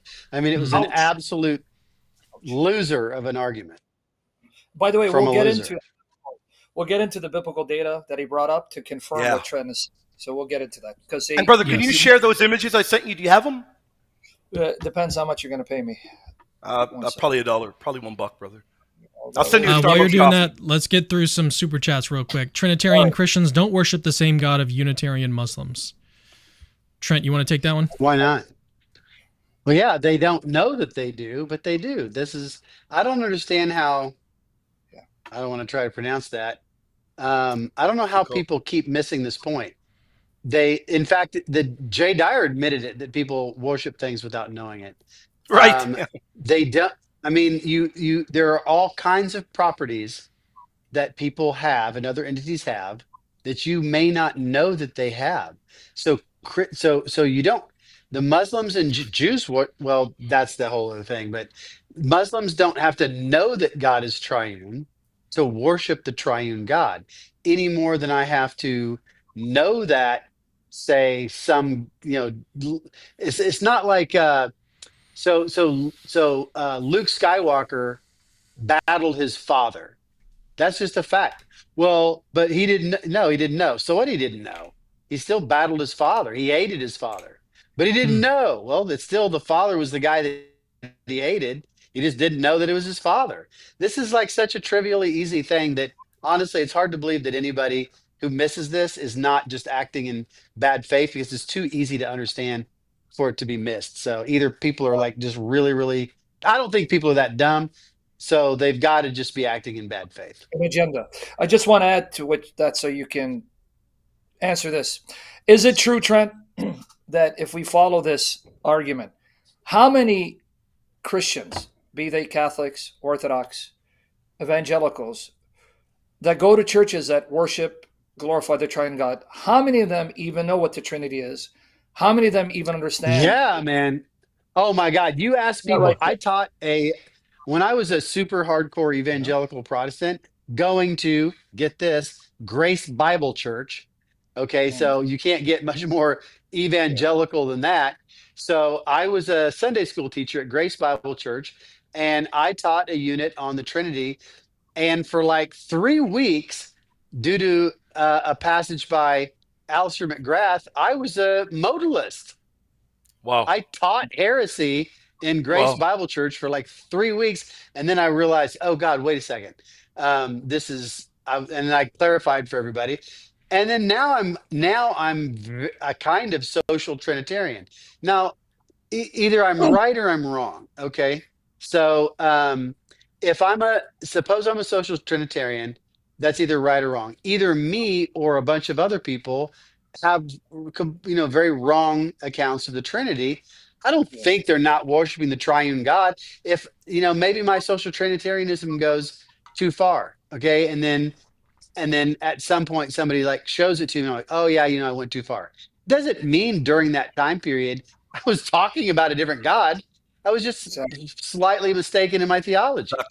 Exactly. In point of fact, the Ligonier Ministries, the late R.C. Sproul, did a survey, and we'll find it later, where they asked Christians, not Muslims or Mormons or Jehovah's Witnesses, whether Christ was created or God. 85% of them says that Jesus was the first creature of God. Oh my goodness. Oh, that's rough. That's rough. It's online. I'm not exaggerating. So I believe you. According to this logic, all the time they're going to Trinitarian churches, but they're worshiping false God, and therefore they're not saved. Is that what they want to say? Well, I guess they'll say that. But go ahead, brother. Let's get through some more super chats. So Sean says, I'm convinced Muslims, and I guess that's a Christian, I can't see what that is, worship the same Psalm 95:5 God. Yeah, no, that's a cheap shot. That's the one that, okay, that's why when we get to Jay's presentation, I'm going to have a field day with you, Sean. And I'm going to show you that you're biblically illiterate and you're just being a tool of Satan because you're not listening. That's the passage that Jay brought up, the Greek version. Because again, to show you how slow this guy is, if you go to the Hebrew version, Psalm 96:5, it says that the gods of the nations are idols. So he doesn't even tell you that what this is. So he got the reference wrong. It's 96:5. Yeah, because he's parroting Jay Dyer without understanding, because Jay is his God and his idol. But the passage in Psalm 96:5, it says, the gods of the nations are idols. It's in the Greek version, which is Psalm 95:5, that says that the gods of the nations are demons. So he's taking a cheap shot. Well, watch what I'm do to you and your idol when you get to the biblical section. We'll get there. We will get there very soon. We're on the way there. We're on the way there. Yeah. And you tell me you guys are Christians behaving like this. Some of these super chats are just trolling, so we're not going to read those. Hey guys, thank you for donating to Cameron's ministry with those trolling. With those trolling super chats. Keep coming, haters. Keep coming, haters, man. By the way, share my screen. This one. Share Sam's screen. He's got to show something. I'll share it in just a second. Let's get through this one. Artie Plix says, do Catholics and Orthodox worship the same God, since their understanding of the Filioque way is different? My Trent, God. according to it's the same thing. It's the same objection we just went through. We don't have to cover it again. Over and over and over again. But Trent, from the Eastern Orthodox perspective, not your perspective, did Father Deacon Ananias imply that if you don't have their view, then you don't worship the same God? So yes, from the Catholic perspective, same God. He did say that he admitted that at the end of the debate. Wow. Yeah. So according to the Eastern, you should ask this question to Eastern Orthodox. They think not even Catholics worship the same God. No one does but them. And not even all of them, right? Just Jay and like two other guys. That's insane. These guys, what a cult. What a cult. Are you sharing my screen? Is that my screen? Let me get your screen up. There it is. Okay, now watch here. Here's the images done about. This is from, because this is the only way I can do it, brother. I couldn't. Okay, let me do this here. This is from Twitter. Hayden Yates. Jay, look, guys. Orthodox who don't worship Jay Dyer, but worship the God of the Eastern Orthodox Church, who's the same God we worship, the Triune God. Look, Hayden Yates says, Jay, it does seem most of our patriarchs, EZO, hold the same position, meaning the Catholic view, Muslims and Christians worship the same God. What do we do about this? It's very frustrating. Look what Jay Dyer says. It's wrong regardless who holds it. Wow. Unbelievable. So even his patriarchs are not immune from him condemning them. Well, according to Jay, then they're not Christians. His patriarchs aren't Christian. This here, this is the other one he's talking about. This is the one with Alex Figueroa. Oh, man, you got to enlarge this, huh? All right. How do I enlarge this? Anyway, zoom in, brother. You hold your mouse cursor. I can't do it. Do what? You hold the middle mouse button and you move the roller. Okay, just read it for us. Read it for us. You think I can read on these glasses? I'll come back. I'll find it on my post. We'll come back to this later because I have it on my post. Let me see if I can share mine. Let me see if it's possible. Yeah, make I'm going it to try it smaller. because this one is gold, man. This is gold. Hold on. Yeah, make Let me it try and see it. Center. Okay. I think that's we do need to return to Jay's opening statement. Yeah, I think reading his tweets is a whole other show. Okay, here we go. It's super fast. This is the last one. This is the last one.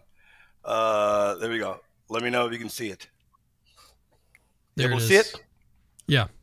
Well, you can enlarge it. You know how to do it, huh? Look at that.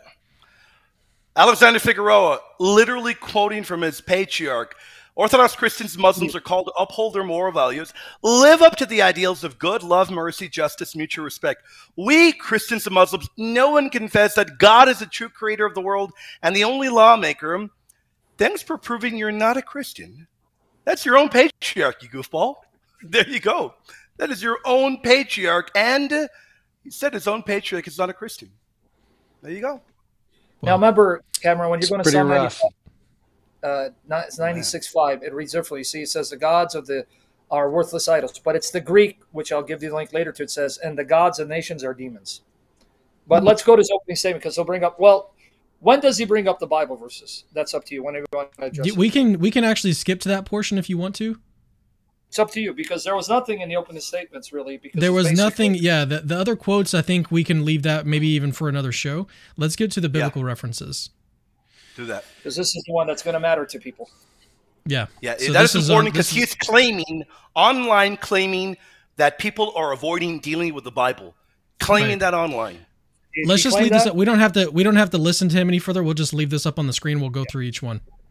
Okay, if people don't remember the exchange, he was citing verses where it says that the nations worship demons that are not God, and therefore we can't have the same referent in view. But as Trent masterfully stated, and I'm going to show Trent is right, and you guys chime in anytime you want, he said it does not follow because you can have folks who acknowledge the Creator, but their sin is to associate other beings with him.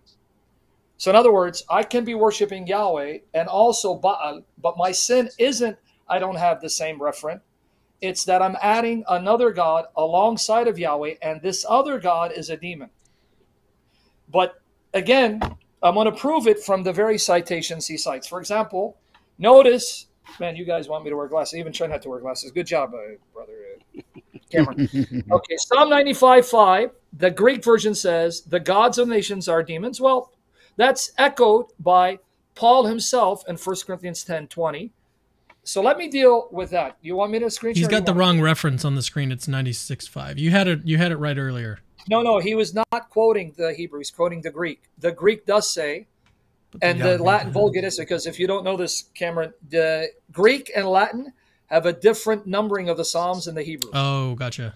Oh, DRB, so okay. Psalm 110 would be Psalm 109 in the Latin and in the Greek. Now, why is he quoting the Durames? Because Trent is Catholic. So he's given Psalm 95:5. The Latin version was the Hebrew Psalm 96:5, and there's a variation. So people understand about the variants. In the Hebrew, it says that the gods of the nations are idols, worthless idols. The Greek says the gods of the nations are demons. And the Latin follows pretty much what the Greek says. And it's a different numbering. So Psalm 96 Hebrew, Psalm 95 in the Greek and Latin. Well, you don't need that because Paul says it in 1 Corinthians 10:20. But if you want me to share, or you want to share the screen, go to your Bible if you want to do it. Okay. Now, what you're going to do is, he quoted 1 Corinthians 10:20. Let's start with that, but you're going to give the context. You're going to do 1 Corinthians 10:19 to 22, but then you're going to do something else for me. You're going to do semicolon and put Acts 17, 16 to 32. This is going to prove Trent's 16 point. to 30? 16 to 32. 32. 32. 16 to 30. This is going to prove Trent's point. Now, Cameron, since you can see it, maybe you can read it because you're killing Trent and I because we need glasses. I can't zoom in any further than that. Otherwise, it's going to... So you read it. I can read it if you guys want. I can read it. Whoever wants to read it, man. My eyes are... I'm not going to wear no glasses. Well, let me read it. Let me read it. What do I imply then? That food offered to idols is anything, or that an idol is anything? No, I imply that what pagans sacrifice, they offer to demons and not to God. I do not want you to be participants with the demons. You cannot drink the cup of the Lord and the cup of demons. You cannot partake of the table of the Lord and the table of demons. Shall we provoke the Lord to jealousy? Are we stronger than he? Okay, so clearly here you see that Paul says the idols are demons. In other words, they're not really gods. They're demons, Satan and demons, that appear as gods, like Zeus. All right. Now, Paul is clear, right? These idols are not depictions of actual gods, but demons. All right. Now, watch the same Paul with the Athenians. Look what he says, that despite their idolatry and their worship of idols, they are still worshiping the God he has come to proclaim. It's right there in Acts 17, 16 to 32. Watch, and you're going to see it in 23. But read 16 to 32. Now, while Paul was waiting for them at Athens, his spirit was provoked within him as he saw that the city was full of idols. So he reasoned in the synagogue with the Jews and the devout persons, and in the marketplace every day were those who happened to be there. Some of the Epicurean and Stoic philosophers also conversed with him. And some said, what does this babbler wish to say? Others said, he seems to be a preacher of foreign divinities, because he was preaching Jesus and the resurrection. And they took him and brought him to the Areopagus, saying, may we know what this new teaching is that you are presenting? For you bring some strange things to our ears. We wish to know, therefore, what these things mean. Now, all the Athenians and the foreigners who lived there would spend their time in nothing except telling or hearing something new. So Paul, standing in the midst of the Areopagus, said, men of Athens, I perceive that in every way you are very religious. For as I passed along and observed the objects of your worship, I found also an altar with this inscription, to the unknown God. What therefore you worship as unknown, this I proclaim to you. The God who made the world. You want to pause there? Did you see that, Trent? You are the philosopher. Did Paul say this? It's a demonstrative reference that picks up the prior reference. The unknown God, right? So now, Trent, help me because I'm not a this thing. So I want you to help me out because I'm not a logician. When Paul just says to them, you're very religious, even though they're steeped in idolatry, the same Paul says, the idols are demons. He then says, but this unknown God, you are worshiping him. Correct. So It says object of worship. I can't see it, but I heard him read it. Objects of worship, right? Isn't that? Yeah, the it says phrase? right there, what therefore you worship. It's right there. Yeah. This unknown God you worship. This in unknown God. ignorance. Yeah, because the altar says, I saw an altar to the unknown God. Therefore, what this God that you worship in ignorance, because you don't know him, I'm going to proclaim him to you. So he just said, you're aware of my God. You don't know much about him. You are worshiping him, but your knowledge is incomplete. Yep. Are the two statements incompatible? That idols are demons, they're worshiping demons, while also worshiping the true God. Are they incompatible right here, Trent? No, they are not. Not even a little bit. So where's the objection? And with that, and without that premise, his argument fails, because his argument was they worship demons, therefore they don't worship God. And as this proves, that conditional is false. And you want to make it worse for your buddy Jay, Trent? And when he's going to read here at 20, in verse 28, and again, I can bring the reference. Any good commentator tells you. Paul then quotes two Greek poets, BC, Epimenides and Aratus, praising Zeus. And he takes what they say about Zeus and he says, this is depictions of this unknown God. Read it from 24 down to 28. Yeah. For in him we live. Oh, 24, my bad. The God who made the world and everything in it, being Lord of heaven and earth, does not live in temples made by man, nor is he served by human hands as though he needed anything, since he himself gives to all mankind life and breath and everything. And he made from one man every nation of mankind to live on all the face of the earth, having determined allotted periods and the boundaries of their dwelling place, that they should seek God and perhaps feel that way toward him and find him. Yet he is actually not far from each one of us, for in him we live and move and have our being, as even some of your own poets have said. For we are indeed his offspring. Pause right there. Isn't that a direct quote, brother? Isn't that a direct quote? Both of them are direct quotes. Those are quotations. They're quotations. Both of them. He also quotes Anaximander in here, I believe. Yes, it's. I know it's Aratus and Aratus, however you want to pronounce it, and Epimenides. Yeah, and Epimenides. Epimenides. Both references, we know where he's quoting from. We found the citations. Now, Ortho Bros, those of you who are demonizing us, these statements are about Zeus, that it's in Zeus we live and move and have our being, and we are the offspring of Zeus. Paul had the audacity to say, those statements are true because those are accurate depictions of this unknown God whom you worship in ignorance and is the God that sent me to proclaim the truth to you. Yep. So Jay Dyer, Trent, go ahead, help me out. Well, I just want to sort of wax on the phrase on one key section of this that ties in so well to the presentation in the original debate. So there's a descriptive phrase in there, the creator of all things. What was it, William? The God who created us and all things. Yeah, the God who created all things. Yes. Acts 17, 24, okay, so take that description, the God who created all things. Now, that is a description like the tallest man in France. I don't know who the tallest man in France is, but there is one. And by saying the tallest man in France has a mustache, I am saying something that is either true or false, depending upon whether the individual picked out by that definite description does or does not have that property. So there's no way to keep this verse from attaching to God. That description is satisfied by one and only one being, and that is Yahweh Elohim, our Lord God. Okay? Amen. Now, Paul is therefore, he's correcting misconceptions, right? He's saying, look, that God, the God that has all these, he has a power to create the universe. He's the ground of being and everything around us. That God doesn't live in temples. Think about it. That God isn't limited in the way that human beings. He's correcting misconceptions. But you don't correct misconceptions unless you're referring to the same thing. It's like when I correct people about, relativity theory. People will say the dumbest things about relativity theory or quantum mechanics. They'll say, yeah, according to relativity theory, everything is relative. There's no objective morals. And you're like, oh my God. Okay, now, that is wrong. Let me tell you what relativity theory really says, or quantum theory. Quantum theory says there's no causation to the microscope. Nope, doesn't actually say that.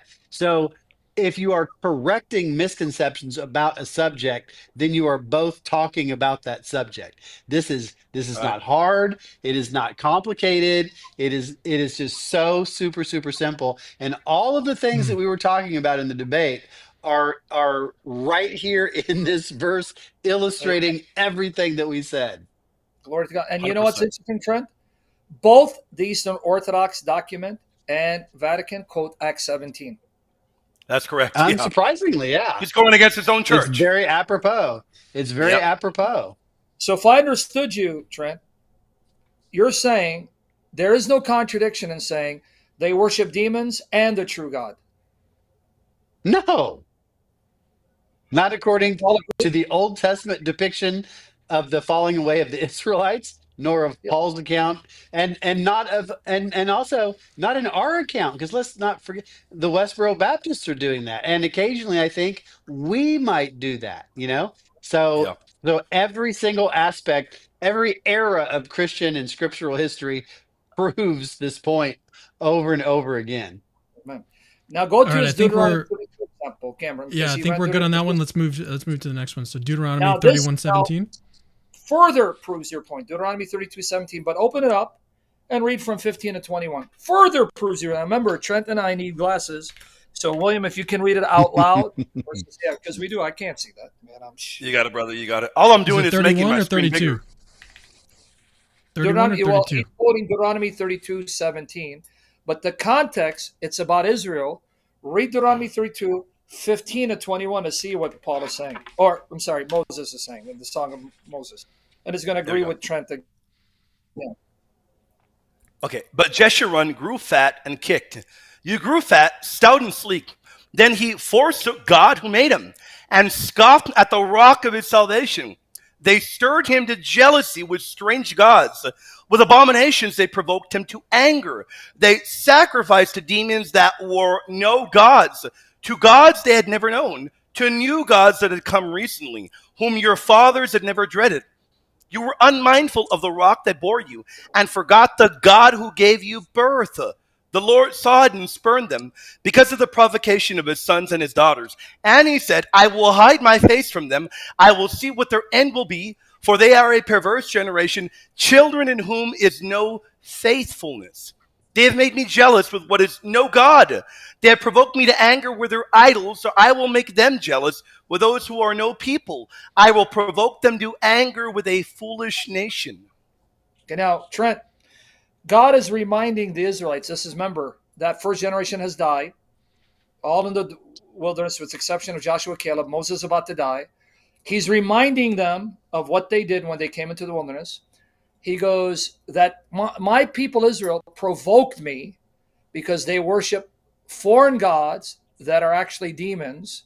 And in so doing, they forgot me. Does that mean that the Israelites did not have the true God and did not know who the true God is? Because in the wilderness where God is on the mount, right there in the mount, and Moses in the mount, they see the cloud. They then worship, sacrifice the demons. That means they did not know who God anymore and were not worshiping him anymore? Only an absolute illiterate fool could think that. I love you, Trent. Say it again. Just saying, only an absolute illiterate fool could think that. Only a moron. And yet this is what Jay quoted. This is what on his slide. Did you know that? This is what he had. And Sam, can I confirm it just very gets briefly, more and Sam? more embarrassing. But can I confirm very briefly, Sam? I know you've gone over these before, right? I just want to confirm you've gone over this in your own channel, yet he is claiming that nobody wants to touch upon it, right? I just did it 2 sessions ago in my series showing there's nothing incompatible with Vatican II and Eastern Orthodox statements in Scripture. But here, someone, you know what someone said? A very snarky, arrogant, anti-Catholic Calvinist who thinks he's smarter than he is. Oh no, when they worship the demons, they're no longer worshiping God. Is that what it says? It's not what it says. I know who you're talking about. Yeah. What it's saying is... It'd be convenient.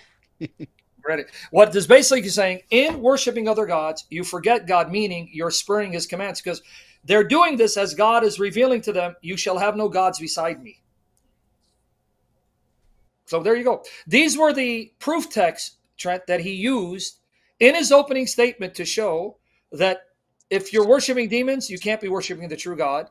Either you're worshiping demons or the true God. And yet the very statements he cited proved your point. It does not follow. Because you can know the true God, worship true God, and also mistakenly worship demons. And it does. It just keeps coming back to this dilemma of, can he be that dumb? You wouldn't think so. Therefore, he must be incredibly dishonest. Precisely. I mean, maybe it's better. Maybe it's more charitable to say he's dumb, but it just isn't plausible that somebody could be this dumb.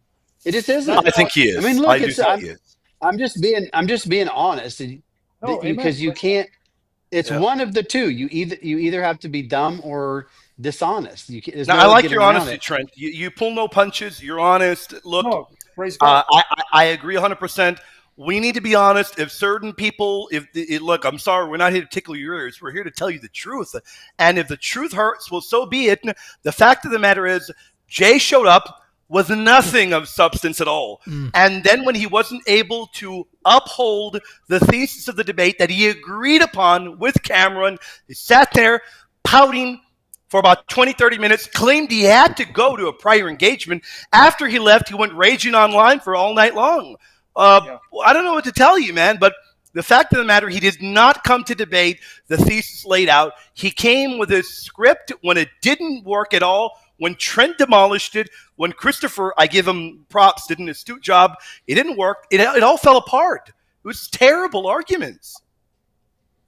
Yep. And that's, it's one of those things where you can get by on bravado for a while, but if your bravado gets kicked back in your face and all you've got are your pile of, BS quotes on slides, he got nothing. He was left, he had nothing in his hand but his nuts, it was just like, he had nothing. But you know what is odd, what is even crazier, guys? The fact that the shows that we're doing are not only defending the Catholic position, we're defending the position of his church. It's wild that he's going against his own church. Right. Yeah, it's wild. But he threw them on the rust. Now, Trent, I think this is why he didn't want to send you the notes beforehand, because then you'd have time to look at the Bible verses, see it in the context. It doesn't make his case. Now, one thing I praise God for is that by the grace of God, because I'm doing this for a long time, the moment I saw these verses on the screen, I cringed, because right away when I saw this, I go, oh, this guy's pulling a fast one on the Catholics here. Because I knew the You told me right away. You told me right away. I'm going to do a session. I'm going to blow it all away. You told me right away. I remember. Yeah, I knew that. Now, you want to address the final ones? Because they're even worse, the final ones. Yeah. Because he's not going to put Jesus does the opposite. Jesus. Yep. He's now going to pit Jesus against Jesus. He's going to have Jesus contradict himself, which is this is what happens when I think because Jay hates Catholicism, that hatred that is unhealthy and demonic will not allow him to be fair with Catholic teaching. It's just a demonic hatred. Right? No, What's the context for John 4?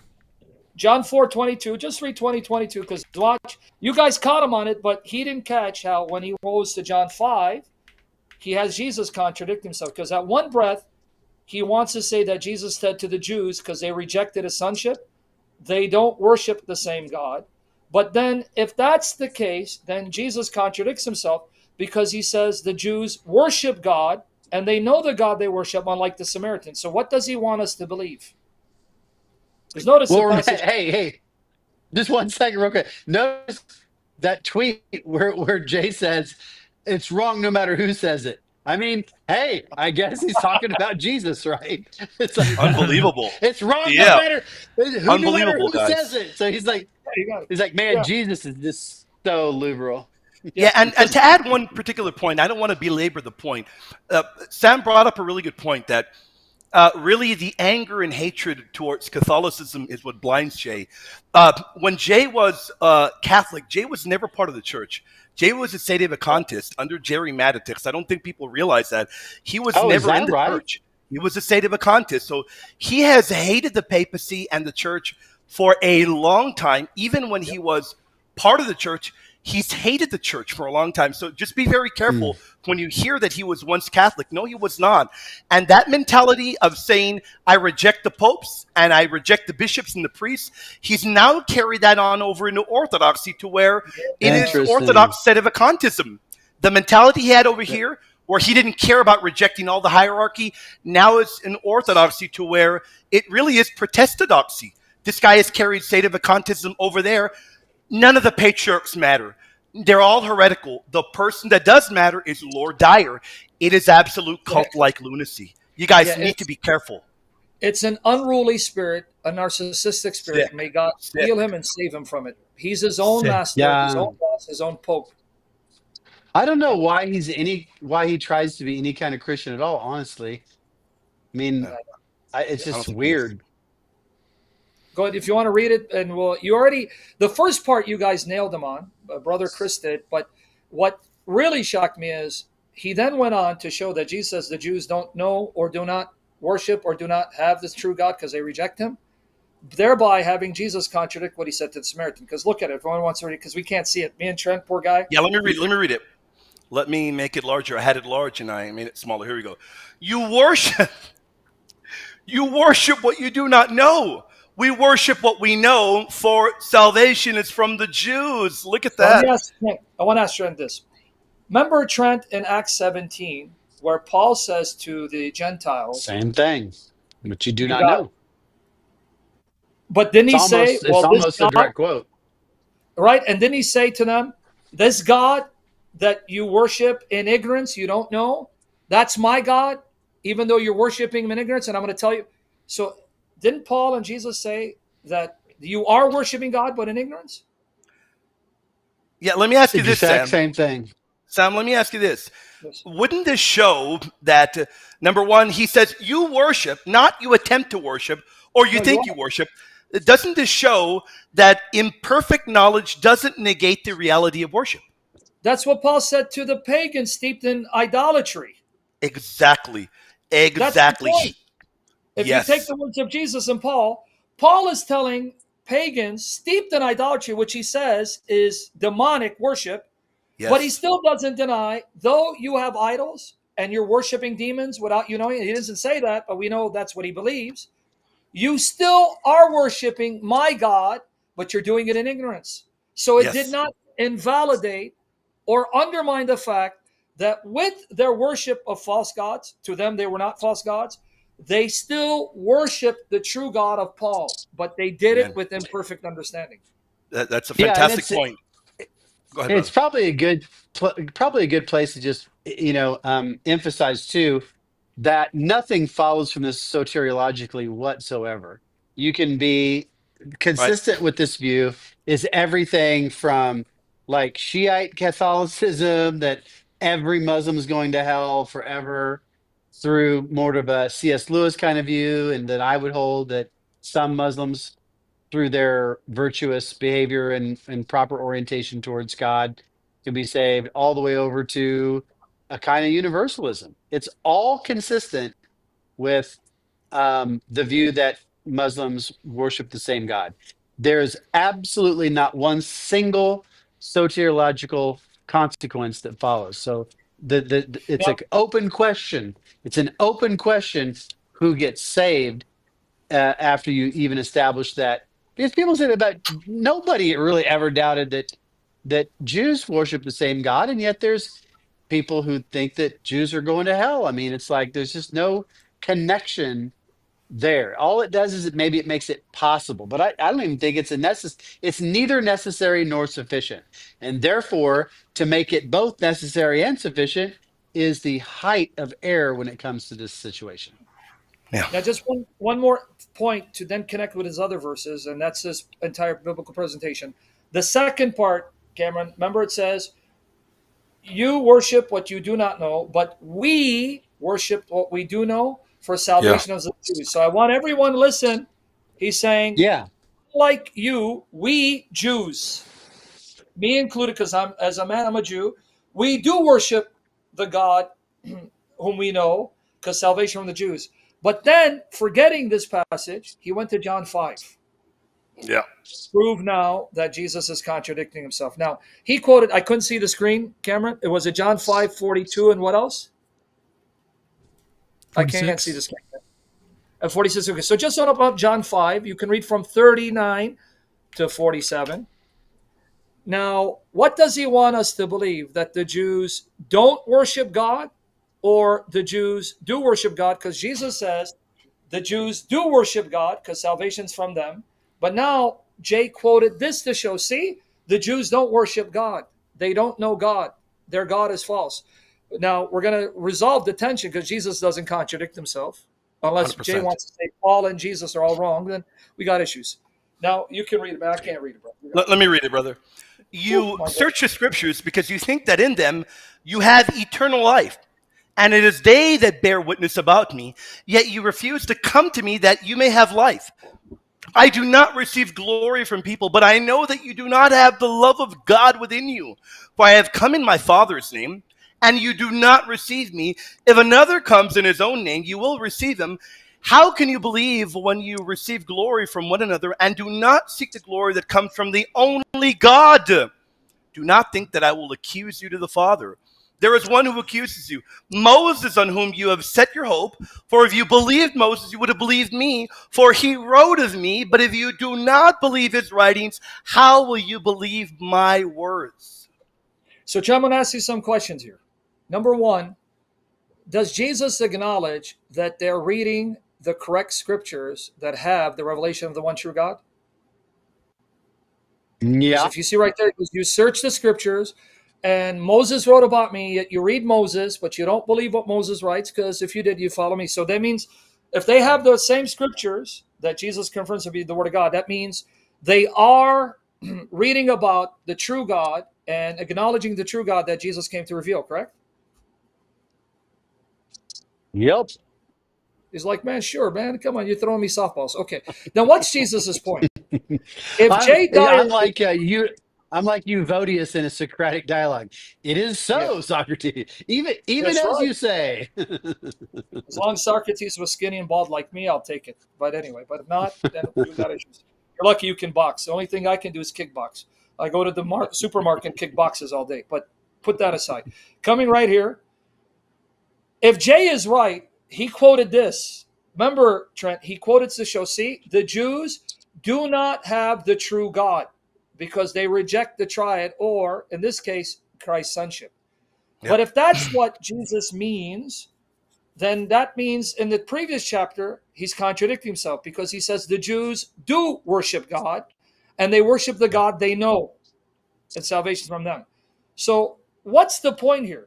Here, who is Jesus confronting? And this is something I've been doing in my series. I challenge anyone to go read Lumen Gentium, Nostra Aetate, and Catechism. Yes. Paragraph 41 in context. It emphasizes over and over again to those Jews and Muslims who, to no fault of their own, who are ignorant about the gospel in Jesus Christ, those individuals, God will meet them where they're at, because they do not know the true gospel and have not been given a clear presentation to Christ. And because of their ignorance, to no fault of their own, those rays of truth that's in their face, that they act upon, God will save them. Who is Jesus dealing with? People who are no longer ignorant, because he's confronting them. Now they're culpable. Now, by rejecting him, they show they belong to their father, the devil. Where's the contradiction, Trent? Ain't there. There's you none. Sure? There's none. You sure? We would never, ever claim that our Lord contradicted himself. Yes. Well, hey, so man, this guy's so Sedevacanist. I think he's like gone all the way. Ain't no bishops on this side. Ain't no bishops on this side. Jesus and Paul don't matter. You called it on that, and his total antinomianism. I told you. So, I warned you. I told you how it was going to go. Yeah. In fact, so I just want to be clear, because William, you know more than me, and Trent, you've been in Catholic faith longer than I. Where does Jesus saying to the Jews who have no excuse, he's confronting them. He says, you don't come to me. Of course. I've given you miracles that you can't deny. I've appealed to prophecy that I'm fulfilling, you can't deny. But you double down and reject me, which means then you really do not know God. And he says that in John 8, 54, 55. Yeah, they lacked interior love. They didn't have the interior love. Yep. And so he says, because of that, you show you're of the father, the devil. But he's not dealing with the audience mentioned in Vatican II, Nostra Aetate Lumen Gentium, Catholic Catechism, because there it says, to the Jews and Muslims, even Hindus, who to no fault alone, who being of the gospel and Jesus, do know the clear present change. But those rays of truth found in those religions, if they act upon it, God will then save them. Where is the contradiction? Because Jesus is not talking to people who are ignorant and are at fault because they've been presented with the irrefutable evidence of who Jesus is. Can you show me? Because I'm not too logical like Cameron. Definitely no contradiction at all. Yeah, brother, not all of us can be as cool as Cameron. Look at him, man. He's got a cool setup. The guy looks cool. It's not easy looking cool like Cameron, brother. But yeah, you're right. There is no contradiction at all. It's not, man. We're haters, Cameron. We're haters, man. Now, by the way, brother, your internet is breaking up right now. Your internet's breaking up. Sam, your internet's kind of in and out. Okay, give me 5 what's minutes. next? Okay. My wife made a steak. Yeah, we have a lot of super chats. And apparently I'm not supposed to eat on air. But like I am sitting here looking at an I'm sitting here like right there, right, looking at an actual steak. You can eat it if you want to. I don't care. I wish I had a steak. We're just gonna get through some super chats here. Eat it, brother. Eat it, man. I'm not gonna rage. I'm not gonna go crazy. I'm not gonna sit here like this. Nah, man, eat it, brother. I don't mind, man. I'm not gonna pout, man. I ain't gonna pout. So Charlie Kirksmile has sent in a bunch of super chats. I don't know that we're gonna read all of them on air. I'll just put them up on the screen for you guys to look out and check out if you want to.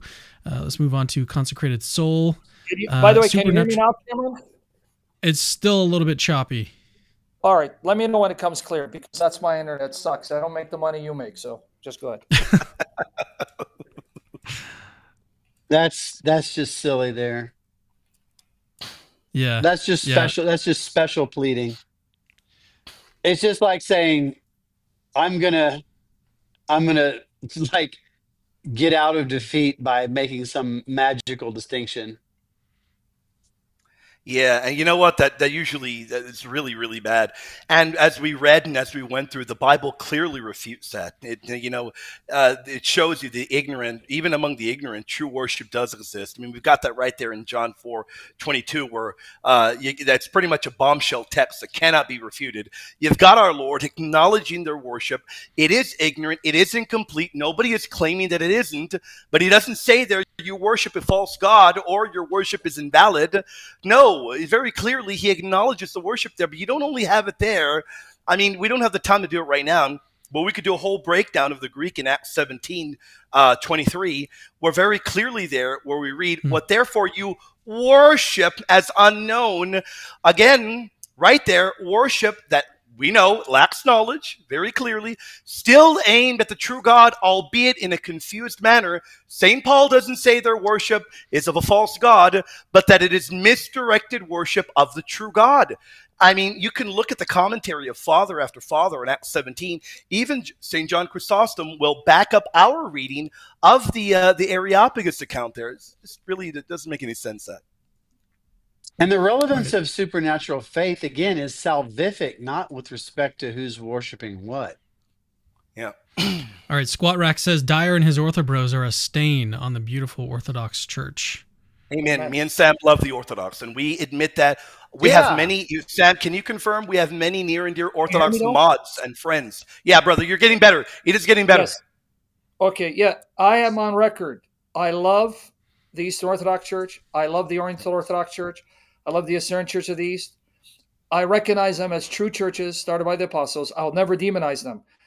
Yep. The sad thing is, Jay Dyer and the Orthobros are a stain who are giving great disrespect and dishonoring the Eastern Orthodox Church, and the priests need to rein them in, but I don't know why they don't.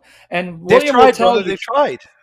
William will tell you, I've met a lot of Eastern Orthodox priests and deacons. They tell me, we don't like Jay Dyer or the Orthobros. They even warn their members, stay away from them. Yeah, so to be very clear there, Cameron, let me tell you, Cameron, Trent, Sam, they've tried. Their priests have said avoid him. Their bishops have said he's not even a member. He's a freelancer. He doesn't speak for Eastern Orthodoxy. Yet he has this maniacal cult. Guys, if you guys really are, if you really want to join Eastern Orthodoxy, it is not the Church of Jay Dyer. You're in for a very rude awakening. It is a rude awakening. He does not represent that faith at all. It is Protestantism. By the way, Trent, that was his best case against you in the debate. That was his best. Yeah, that's. I mean, it's not even fun, right? Because I like a good, serious, hardcore fight. That was. You don't want to knock your opponent out, with a flick. You want some kind of fight back, but he never fought back. You know why, Trent? You know why? Because he's like Bruce Lee, overrated. I knew you were going to go there, man. Again, you're never going to let that one go, right? Great respect for Bruce Lee. People just kind of, go a little much. I think Chuck Norris is better. All right, NV says, the God of Abraham is the angel of the Lord, the pre-incarnate logos of God the Father, Christ Jesus. Do Muslims worship him? Help me understand. Yes. They just don't realize it. Why do we keep getting this same thing over and over and over again? You hear stories all the time of people who meet celebrities, or like somebody meets a celebrity, but their dad, I know, I wish I could remember the story. Somebody super, super, super famous met somebody's dad, like Robert De Niro or somebody, and then went and had him for dinner. And then they sent a selfie to their kid, and they're like, dude, that is Robert De Niro. It's Keanu Reeves. I bet it was Keanu Reeves. I think it might have been Keanu Reeves. Okay, he met Keanu Reeves, had no idea who he was. People can have all sorts of relations with people completely ignorant of who they are, or even misled about who they are. None of that makes even the tiniest difference to the fact that you have a de re relation to that entity. It's just people need to get over it. None of this makes any difference. Here's another objection from Service. God promised Ishmael a great nation, though salvation was through Isaac. Is that great nation promised to Ishmael? Muslims? What? No. Stop this. Genesis 17:20, which you're referring to. Genesis 17:20 says, God will make Ishmael a great nation. 12 sons will come from him who are 12 rulers. The fulfillment is in Genesis 25, verses 12 to 18. Go to Genesis 25, read verses 12 to 18. It says, Ishmael had 12 sons who were 12 rulers, becoming a great nation. Has nothing to do with Islam. Please don't ever quote that, because the second problem, there is no archaeological historical proof prior to Islam that the Meccan Arabs who settled in Mecca were actually descendants of Ishmael. That is a lie of later Islamic tradition. So don't ever use this again. If you do, then I'm going to have to block William and never let him appear on my channel again. I get to pay back. Oh, man. All right, another one from Broom Guy. A precondition for blasphemy is that it refers to the true God. If God and Muhammad is a prophet of God, then had a different referent, it could not be blasphemous and wouldn't be false. Good that's job. For you, Trent. Yeah. That's for you. Another astute point by UB. The name. Yeah, UB. All right, let's move on. All right, so I am a Calvinist says, oh, no. Calvinism is evil. What about this? We don't have to get into this. This is a little bit off topic, so we'll just Sam's heard this one a million times. Yeah. Yeah. Do me a favor, you're a Calvinist. Stop butchering text. Yeah, let's have a different video on that. Let's not get off topic here. Yeah, Charlie Kirk, again, he's got another comment. I think I'm just going to leave it up for a second and then move on because he sent in so many. Bobby Handsome says, the only binding anathema is the only binding thing in councils. Okay. Guys, and one day we'll do, if you guys one day tell Cameron, one day if you want to just do and ask me anything on orthodoxy, I'm willing to talk about essence energies for a whole hour, 2 hours, whatever. But right now we don't have that time. Yeah. Yep. I'm trying to get to an actual relevant super chat here. Hey, okay, this one is interesting. Thank you for supporting ministry. This is a troll comment, but I'm going to read it from Greg. If you cared about truth, you'd answer Jay's questions, not ignore scripture. Oh, you mean like we just did? Yeah. Or we just Yeah, we've been maybe really this was sent in ignoring before we scripture. talked about scripture. Yeah. Just Someone answered said, all Squat of them. Rack says Jay Dyer is my favorite Protestant. We love you, Squat Rack. He is a Protestant.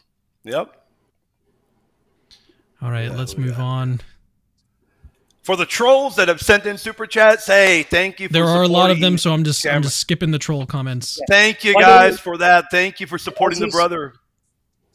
As he's going through the chats, guys, you guys are my regulars. Do you want me to go live after this, God willing, to finish my series on Vatican II, Eastern Orthodoxy, and whether Muslims worship the same God? I can do a late stream today. Let me know, guys, because I'm doing it for you guys, and I'm a loser. I'm all alone with my cat, so I got nothing else to do. All right, I want to Brooklyn make one says- comment before Cameron reads that really quick. Guys, earlier, before we began today, Cameron did a phenomenal job of making a few people that are regular moderators for Sam and myself, moderators here. We want to give you guys a shout out. This is a channel where Cameron is doing phenomenal Catholic work. We want to get the word out there. We want Catholic people to feel comfortable here on this great channel because Cameron puts a ton of effort in. Shout out to those moderators that have been doing a great job. You guys are great. Thank you. Let more people know this channel is solidly Catholic. You got to support the brother Cameron. Go ahead, brother. Amen. So this, all right, Brooklyn. this Let me read it question's out a first for the little audience. dark. Yeah, read it out. Let me read it out for the Okay. audience that is just listening in, because a lot of people listen to these long streams. Does the Superman see. story assume an omniscient point of view in the thing in question that Lois Lane loves the true Clark? What if she claimed Kent had a bat suit and drove the Batmobile? Would that reveal her love was actually for a different entity?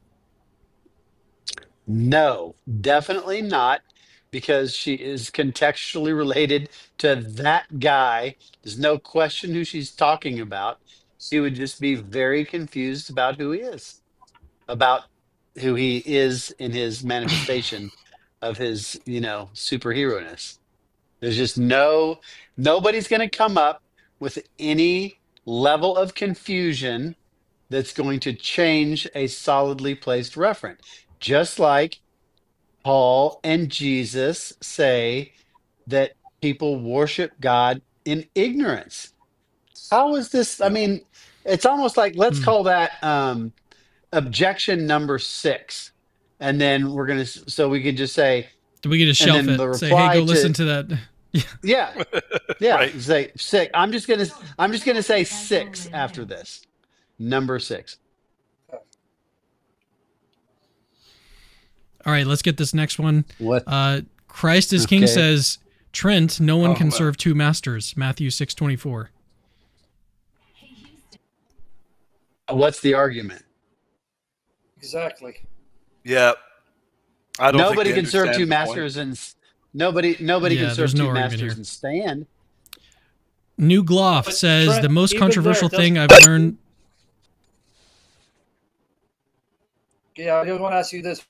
One of my connections, but Trent, even that assumes that if you have two masters, then you still must have knowledge of the true master, right? Right. The argument, Okay. yeah. I mean, you'd have to have something like that as a connecting you may premise. still- And Yeah, that's right. Yeah. All right, there you go. I just want to Let's make get sure. let's get to this next one. So wanna New sound Gloff like- says the most controversial thing I've learned in the past few days is how many Eastern Orthodox are functionally Protestant. No doubt. Mhm. New Gloff, you're And phenomenal. that's You're part- right. That's part of my story, actually. I was a Protestant for a long time. I was a licensed Southern Baptist minister, and when I started learning the apostolic faith, I wasn't sure whether I was going Orthodox or Catholic, and I'm talking about a decade I studied this. And I told my friends at the beginning of one summer, I said, look, I've studied this for 10 years. At the end of this summer, I am just going to say where I am at this point, and I'm going to choose to become Orthodox or Catholic. And then at the end of the summer, I made my announcement because I had a lot of people following me through this journey. And I said, well, I've made up my mind. It's clear to me. I'm going to become Eastern Orthodox. And then and then I started RCA like 3 weeks after that, because I just had this massive epiphany of how utterly Protestant Orthodoxy ultimately was, even in and of itself, as far as its ecclesiology. But doesn't mean that I don't love I love the Orthodox Church. My books quote We all do. Orthodox theology a ton. Yeah. We all do. Avinav says, thanks, Capturing Christianity, for covering this. I love William and Sam, but I'm really enjoying listening to Trent's perspective. Thanks for having him on. Now. God I'm jealous bless. now, man. You're a superstar, baby. No, I'm jealous now, man. I like this. I like this guy. I like this guy. Can I super chat him back? What I love too about this guy, it's $4.99, right? He can't go $5. He can't go $5. It's $4.99. I like this guy already. That's it. Like, it forces you to choose. I think it's kind of weird. Brooklyn A7. You don't charge him tax. It's not up to camera. Actually, it's YouTube.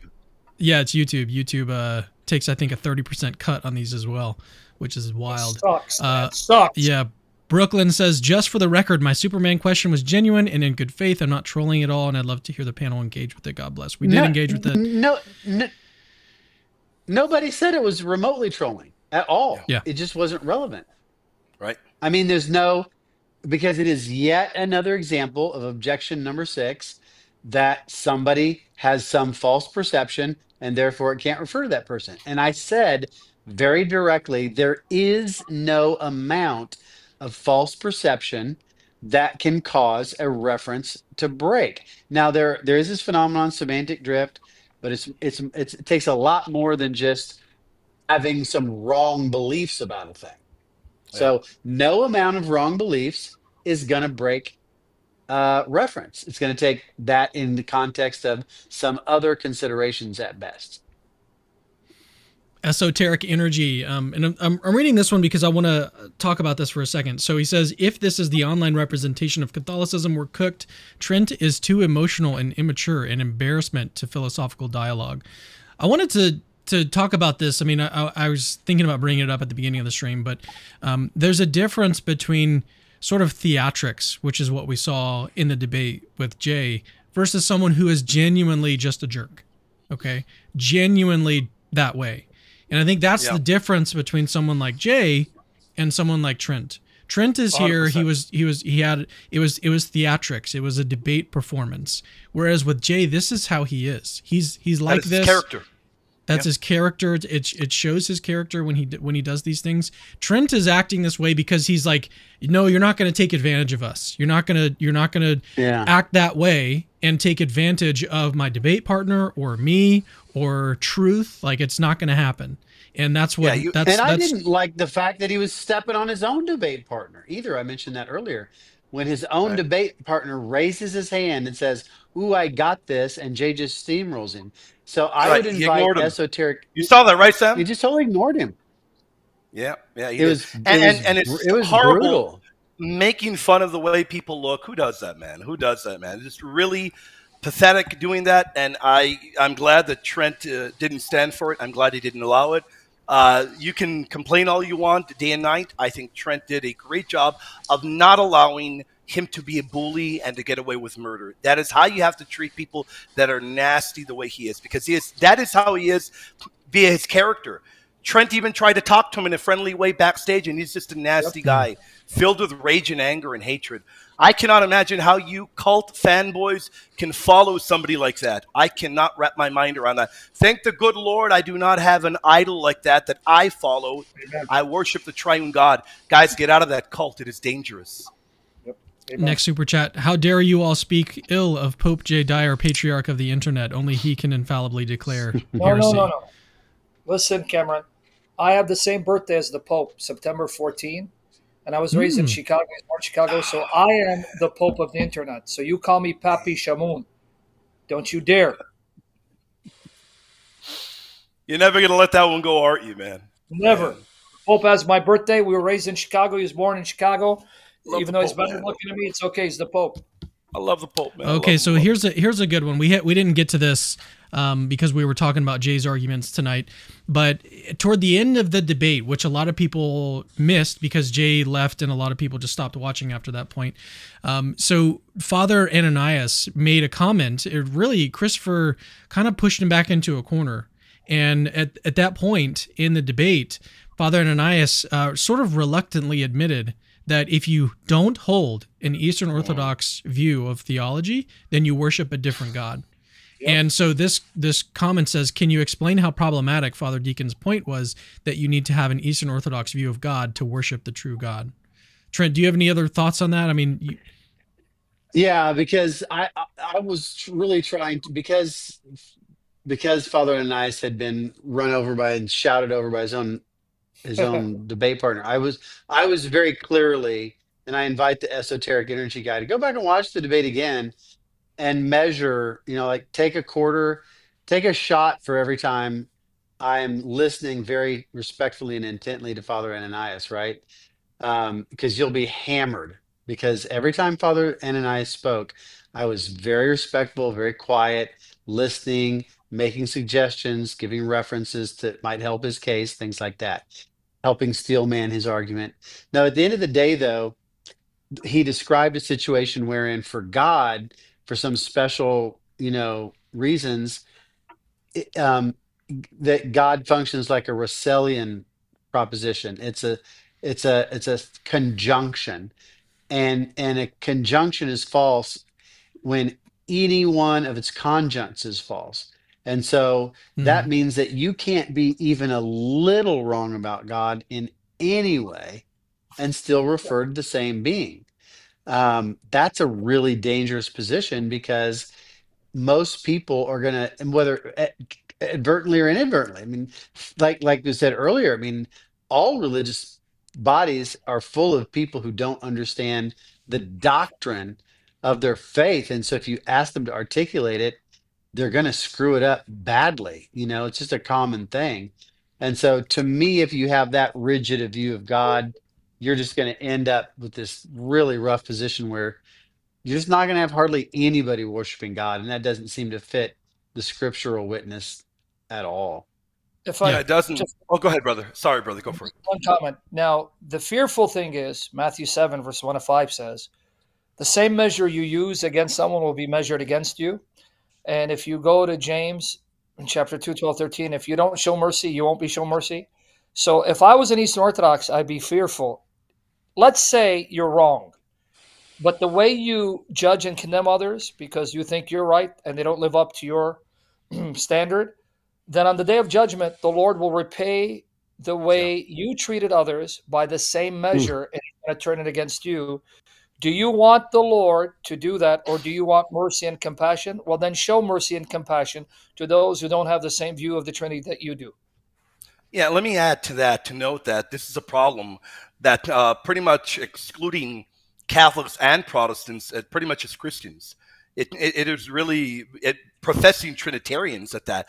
The other issue that you run into is for Father Deacon Ananias and Jane, the fact that the early fathers believed and taught the filioque is devastating for their position, because these fathers that taught it, we can show they taught it. Photius knew that they taught it, and these fathers are to be followed in their teachings. This is where the modern day online Jay Dyer cult falls apart, because if you look at the Fifth Ecumenical Council, you've got the great Augustine among the great teachers and saints, and we're told he is to be followed in every way, and he's used as an authority at the Sixth Ecumenical Council.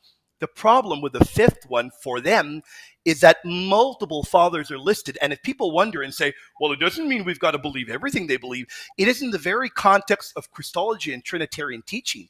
That is in the context. And we're told that these fathers are to be followed in every way.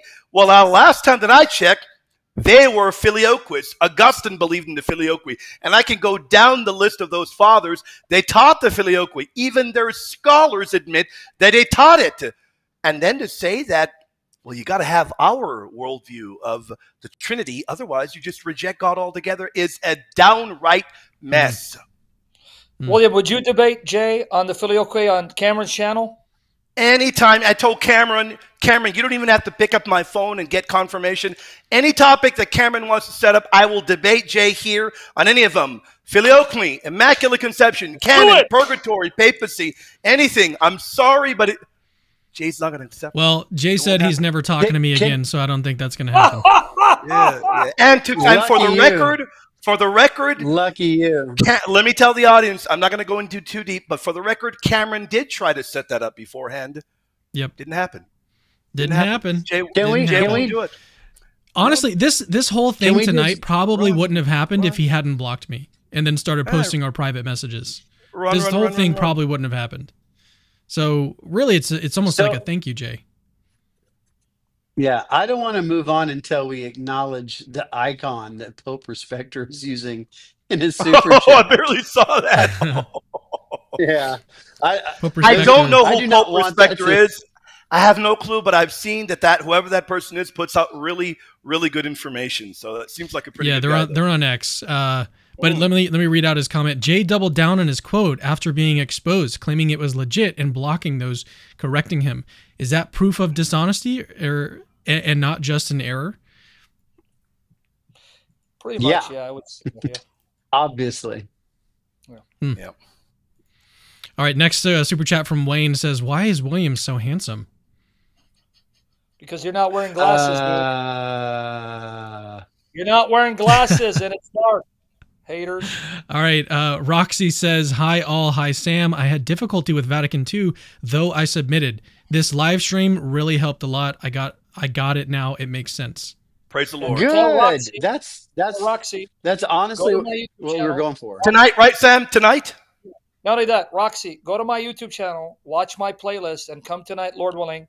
You will see there's nothing contradictory. It makes perfect sense if you're going to honestly handle the sources and seek understanding instead of demonize the Catholic Church. All right, Truth Seeker says, at the end of the debate, Father Deacon Ananias admitted that it's possible that Catholics don't worship the same God as Orthodox. Is that not an insane position? We just talked about it. It is wild. By the way, poor brother Trent is losing poundage by the minute. He's dying for that steak. So let him Yes, we are almost done. You know who actually just sent in a super chat was Danny. Trent. Danny, so we'll get to that. Really? Yeah, well, Danny is here. I'm glad to know that because I was gonna. Man, I had a point about that earlier, where I know what it was. It was so Danny's very legitimate point about Peterson, because I'm a Peterson fan for sure, but absolutely he was completely right that Peterson never should have taken that debate under that title. And likewise, Jay never, it's like, oh, I came here to debate something else. Well, then, loser, go somewhere else. Don't show up. Don't show up if you're going to blow up. If you're there, this is the topic, debate it. And so there is kind of a parallel there. So I was actually going to mention that earlier. Well, let's get to Danny's comment here. He says, is there a good example where someone claims to be worshiping the one true God and they're not referring to the same God as the Christians?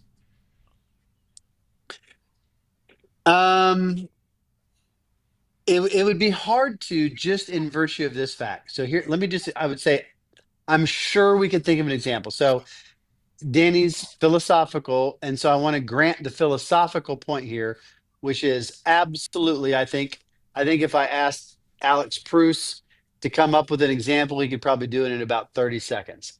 So I'm confident that it is not the case that it's impossible, right? I don't want to create the impression that it's impossible.